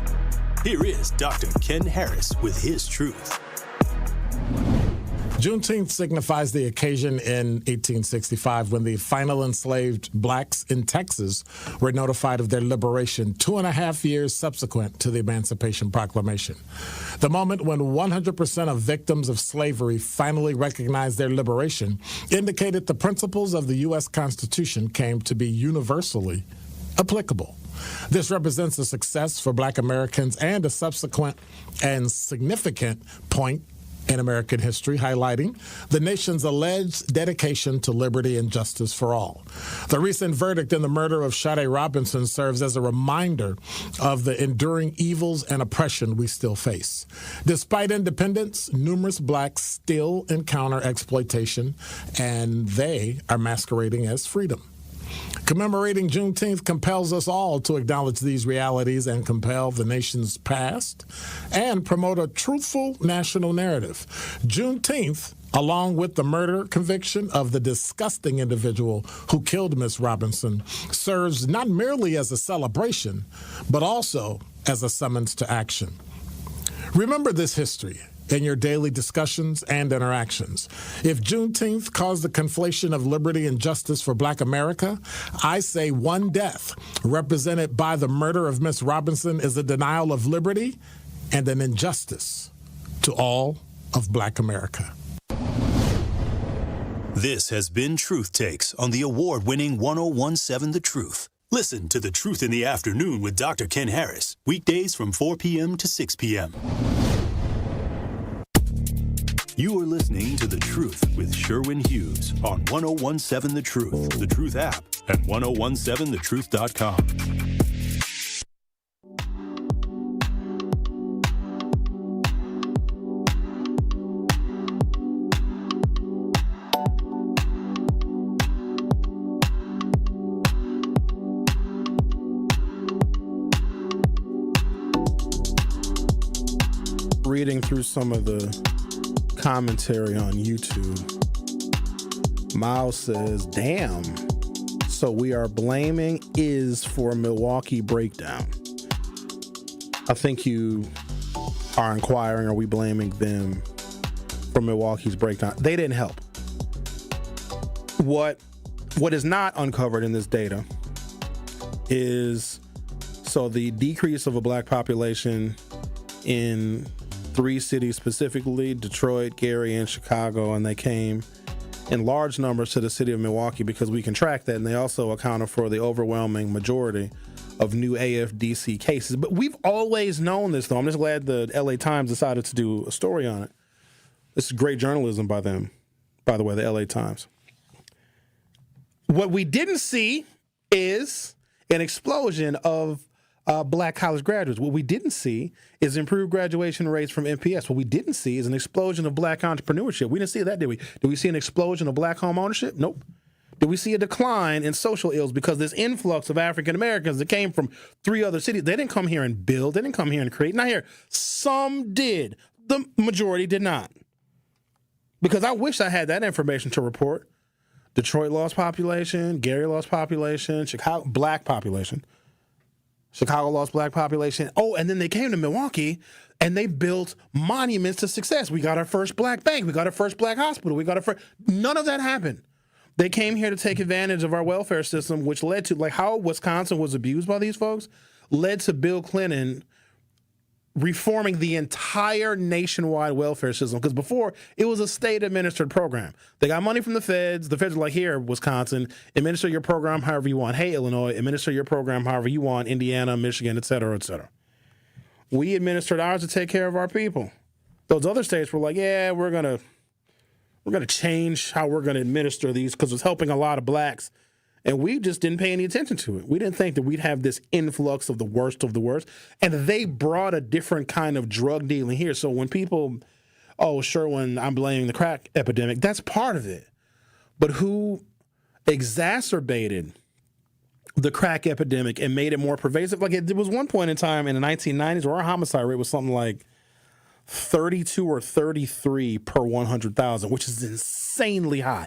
And it coincided with these migrants. And I'm not talking about migrants from another country. I've long contended that the biggest competition that we have in the city of Milwaukee to our employment is people outside of the city of Milwaukee. That's why I stress education, because I want us to get our jobs that are created in this city. I don't want to see people from somewhere else who don't care about the city, who don't really want to invest in this city, from another county, from another place, whether it be police or anybody else. If there's a job in the city of Milwaukee, I want a Milwaukee resident to get that job. Everybody else, be damned. Go back to where you're from. Work on your politics, because here's what we're doing in the city of Milwaukee. We're putting pressure on our elected officials and our politicians to create opportunities for us, the voters and the taxpayers. And sometimes they do create those opportunities. They bring in jobs and opportunities and employment, and then those jobs, opportunities, and employments that we, the voters and the taxpayers, are demanding of our elected officials, those jobs go to somebody else. Now, the elected officials and the other stakeholders, they can't control who gets those jobs. They can just lay a political infrastructure for companies to either expand or for companies to move here. But we don't, but then they lose control over who applies for those jobs and gets them.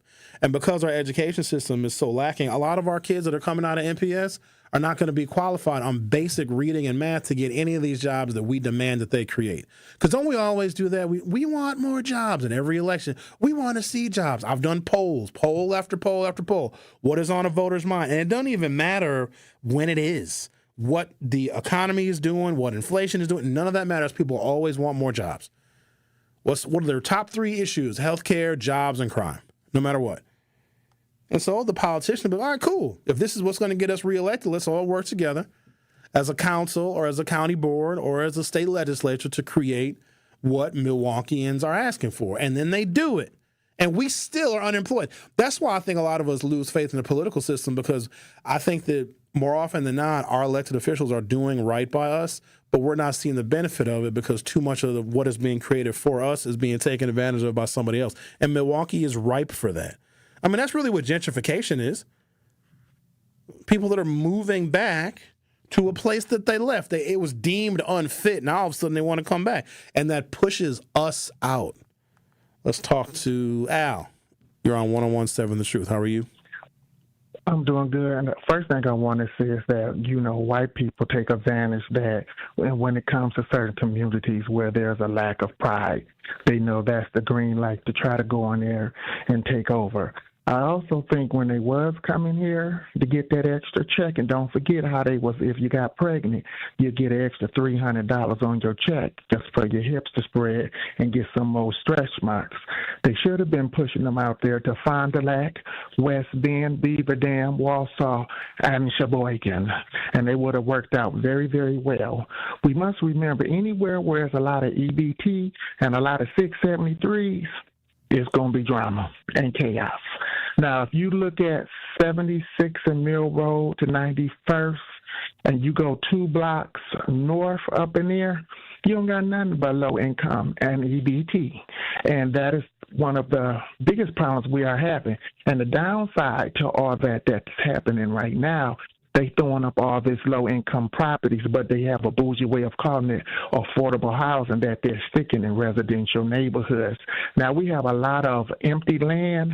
Go put them little baby projects out there and put you a fast and friendly, a check cash in place, a laundromat, and let them people do them. But the downside is by having them here in the city, it's going to bring the property value down, push them out.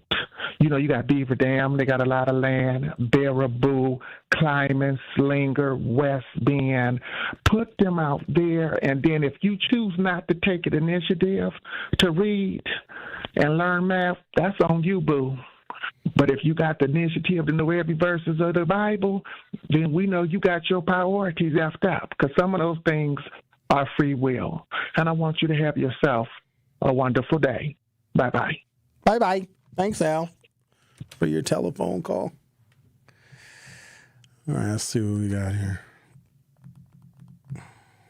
Miss Bond sent a picture that I can't download. When you guys text pictures to 833-212-1017, I'm not sure what format they have to be in or what device they need to be sent from, but most of them come through as broken links. Jovan says teen pregnancy in the 1980s and the 1990s and high dropout rates also. Did you know that we had, and this is crazy, that's just another negative social indicator that came along with the influx of these folks. We had one of the highest teen pregnancy rates in the country. So when I say the worst of the worst came from those other cities, I mean it. Every negative social indicator you can think of. And I wouldn't be surprised if a disproportionate number of them came to 53206, which we wear, because that's a Milwaukee zip code. We wear that as this permanent scarlet letter as having the most incarcerated zip code in the entire country. But what if that zip code was the most incarcerated zip code in the country because of transplants that came years prior to commit welfare fraud in the name of Wisconsinites? We got to dig a little bit deeper sometimes, because I think that we as Milwaukeeans, we bear a lot of this burden, and it's our problem to solve. We have to fix it. But we weren't alone in creating it, and I think that brings us back full circle, because now we're looking for a new director of the Office of Community Wellness and Safety.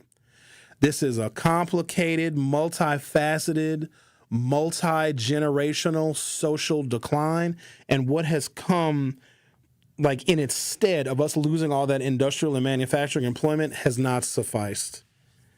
It hasn't. We have not replaced the mainstays of employment that caused. So here's an example. If you look at when African Americans were migrating from the South to the North to get factory jobs and brewery jobs, etc., mostly after World War II, so starting in 1946, okay? Think about this now. Look at the social climate in Milwaukee. It was beautiful. When black Southerners, because Southern cities and states lost population too, Arkansas, Tennessee, Mississippi, and they came up here to work. They came to escape Jim Crow and to get jobs. Look at the social climate of the city of Milwaukee. It was beautiful.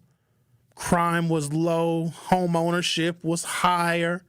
Kids were well disciplined and well behaved. They were performing well in NPS. Fast forward another generation. So we lose those jobs, okay? Then we get the influx of welfare cheats, and then look at the social climate of Milwaukee. So when people came to Milwaukee from all points south on the Mason-Dixon line to work, Milwaukee was a beautiful place, wasn't it? But then the Chicago folk and the Gary folk and the Detroit folk came and turned our city into a murder capital of the world. Let's take a break, come back, and continue our conversation. You're listening to The Truth with Sherwin Hughes on 101.7 FM. I'll be back in a couple of minutes. The Truth with Sherwin Hughes returns after this on 101.7 The Truth, The Truth app, and 1017thetruth.com. Tune in to the award-winning 101.7 The Truth Community Spotlight this Wednesday at 3:57 p.m. between the Tori Lowe Show and Truth in the Afternoon with Dr. Ken Harris. We'll be joined by Milwaukee College Prep CEO Al Keith and Chief of Schools Dr. Tryla Cleveland. We will discuss the success MCP is having with their students in the classroom and why you should consider enrolling your child at MCP today. So again, that is the Community Spotlight with Milwaukee College Prep this Wednesday at 3:57 p.m. on the award-winning 101.7 The Truth.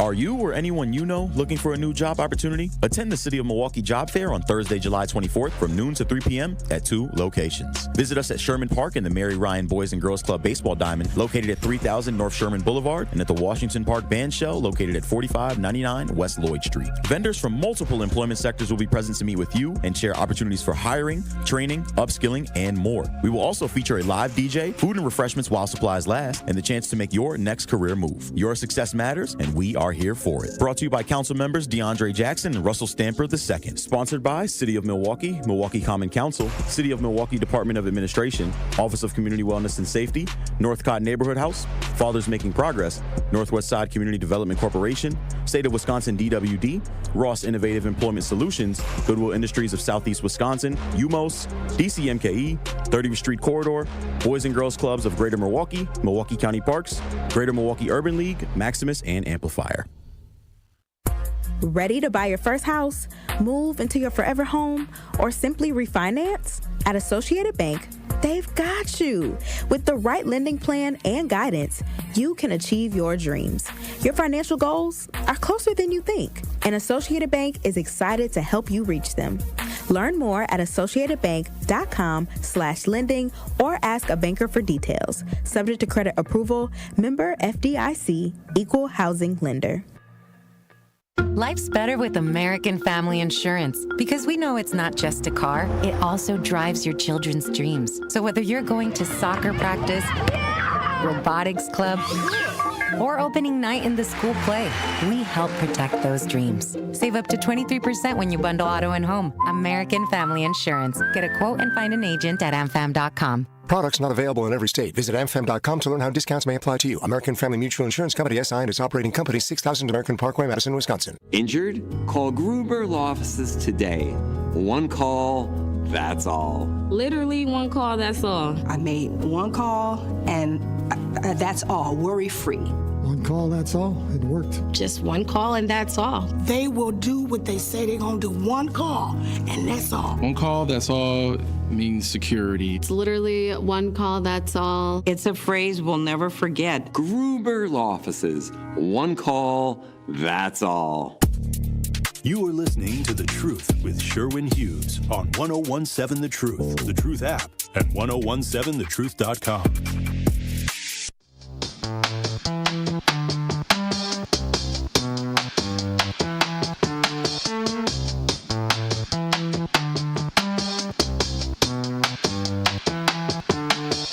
The migration from Chicago, Detroit, and Gary to Milwaukee, Wisconsin in the late 1980s and early 1990s, driven in part by Wisconsin's unreformed welfare system, had significant social impact. It increased the concentration of poverty. It strained limited Milwaukee public services and contributed to political momentum for welfare reform. The phenomenon is well documented in both academic and policy literature, and its effects are still evident in Milwaukee's urban landscape today. And now, to clean up all of this multi-generational mess, we're looking for a new director of the Office of Wellness and Community Safety. And so I want you guys to set your expectations low for that office, because that office is not prepared to deal with what I just discussed that goes back 40 years in this city. it doesn't take that long to permanently influence a culture. Because in just one of these families, think about this, they came here for fraud. That's the lineage of their family. If you came to a city and moved yourself from where you lived, where your roots were, to another place to commit fraud, what do you think the kids in those families are learning? And then go ahead and just explode that across space and time from the late 1980s into the 1990s. What happened in Wisconsin with those folks leaving Detroit, Gary, and Chicago was the impetus for national welfare reform. Bill Clinton was like, we got to fix this at the federal level because of what happened to poor old Milwaukee. And now we're over here dealing with the fallout. I'm not saying that Milwaukee people are off the hook, but the culture was so negatively impacted by these fraudulent people that we're dealing with the unintended consequences right now. And I'll just ask you on your own. You can dismiss everything that I said. It is your right to do that. But if you look at the other time we had a great migration into Milwaukee, when my parents came, when a lot of your parents came and some of your grandparents came, look at the social climate then. They came here to do good, to spread love and peace, to have safe neighborhoods where kids were cared for and kids were looked after and crime was low. It's a whole different ball game when the Chicago folks, the Detroit folks, and the Gary folks came up. Let's talk to Al from Sherman Park. You're on 101.7 The Truth. Hey, Sherwin, how you doing today? Doing all right. Yeah, I wanted to piggyback off of what the other Al had said about all this low-income housing that they put around and concentrate in certain areas. My mother was talking about how all the new apartments were going up in Brown Deer, and I said, make sure you go to those village meetings to see what kind of housing they're putting up in there, because they put a lot of low-income housing. You saw what happened in 91st in Brown Deer. You saw all the businesses that have gone and what it looks like now compared to what it used to look like. When mindsets of crime and problems come with that low-income housing, it chases the business out, and then you don't have the business revenue, and then they sit there and jack up the taxes on the homeowners to cover all of the problems, like more policing, that and the cost that comes along with a lot of poverty in your neighborhood. So go see what kind of housing they're putting in there, because Brown Deer can't afford to lose any more business. It started out with a conversation we're talking about, I hope the pick and save don't leave. I said, the pick and save leaves at Brown Deer, what other grocery stores are they really going to have up in there other than Aldi's and Walmart? If the pick and save leaves, it'll probably just look. I don't want to just blame the people on why grocery stores are leaving. It's because Walmart and Kroger are buying up properties and of locally owned grocery stores. Because most of our pick and saves, if I'm not mistaken, were all locally owned. Well, Kroger is coming in. They're trying to monopolize the grocery store market. Between Kroger and Walmart, we're going to have a monopoly on how people get the vast majority of their fruits, vegetables, food, et cetera, et cetera. It's easy for us to blame the people, but that's more corporate greed. Well, I said, look out how desolate Capitol Court Midtown turned out. I said, I could see Brown Deer heading the same way. So watch how much low-income housing you put in your area and the problems that it brings. Again, you don't want the whole Brown Deer area to be 91st in Brown Deer. Yeah, I don't think that'll happen. But all right, appreciate your call, though, Al. Yeah, I don't, because Brown Deer has its own form of governance. So I will recall my first interaction with an unusual kind of social activism was, in fact, at the Pick and Save that is on Green Bay Road in Brown Deer. There was a white lady, I'll never forget it. I was going to the store for my mother, and there was a white lady out there with a clipboard, and she asked me to sign a petition. And I was curious because no one had ever approached me. I'm 17 years old. No one had ever approached me to sign a petition before, and it was a petition to keep low-income housing. There was a proposed development in Brown Deer for low-income housing. This must have been 1992, 1993.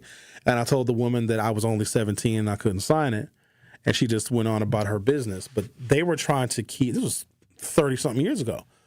And I have no idea. I'm assuming that they probably do have low-income housing in Brown Deer, but also that same area was experiencing rapid decline. So if you just go west of that Pick and Save on Green Bay Road in Brown Deer, that's the whole Northridge area, which Northridge fell quick. Jesse Anderson killing his wife didn't help. I think that was the straw that broke the camel's back because the area was already in decline. And I remember I went to Northridge as a child since I was 5 years old. That's where I grew up at. Go to the mall. We'd stay there all day on a Saturday. We'd go to the movies. We'd go to McDonald's. We had a video game arcade. And I, as someone that was an early adopter of that shopping mall in an early part of my life, I saw it decline. My friends were getting robbed. Everybody had horror stories. Cars were getting broken into, et cetera, et cetera. We saw it because the people that we're referring to right now, those that were content on committing welfare fraud, a lot of them lived in the area of 91st and Brown Deer. In fact, here's what's crazy. After football games and after dances at Brown Deer High School, we would hang out in the Taco Bell parking lot of 91st and Brown Deer Road until one of my friends got robbed and we had to stop going there. And then after that, we just hung out at Brown Deer Park. But we used to hang out. Imagine that, a bunch of suburban kids hanging out in a Taco Bell parking lot. Why we chose the Taco Bell parking lot, I have no idea. It was mostly because Taco Bell didn't care.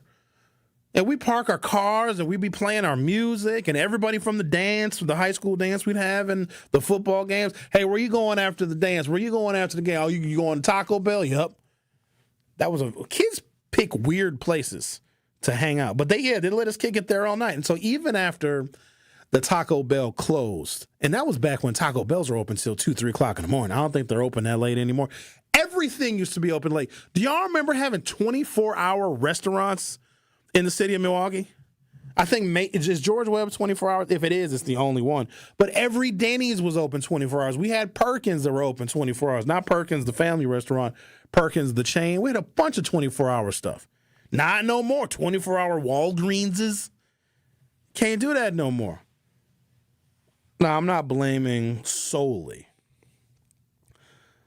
those migrants that came from Gary, from Detroit, and from Chicago, but they absolutely played a role, and there is academic evidence that they played a role. And so now we are left with the fallout. And so now maybe it is, people that have roots in Milwaukee whose kids and grandkids are committing all these crimes. But if you go upstream several decades, you can see the culture was negatively influenced and negatively impacted by those migrants who came here to commit this kind of welfare fraud, juxtaposed to like when my parents and some of your parents or grandparents came from the South. They created a beautiful, loving community environment when they moved from the South to Milwaukee to take advantage of manufacturing jobs. Thank you for listening. Truth to Power with Kyle Wallace is up next. Truth Nation, are you looking for a fun opportunity to showcase your clothing line, restaurant, nonprofit organization,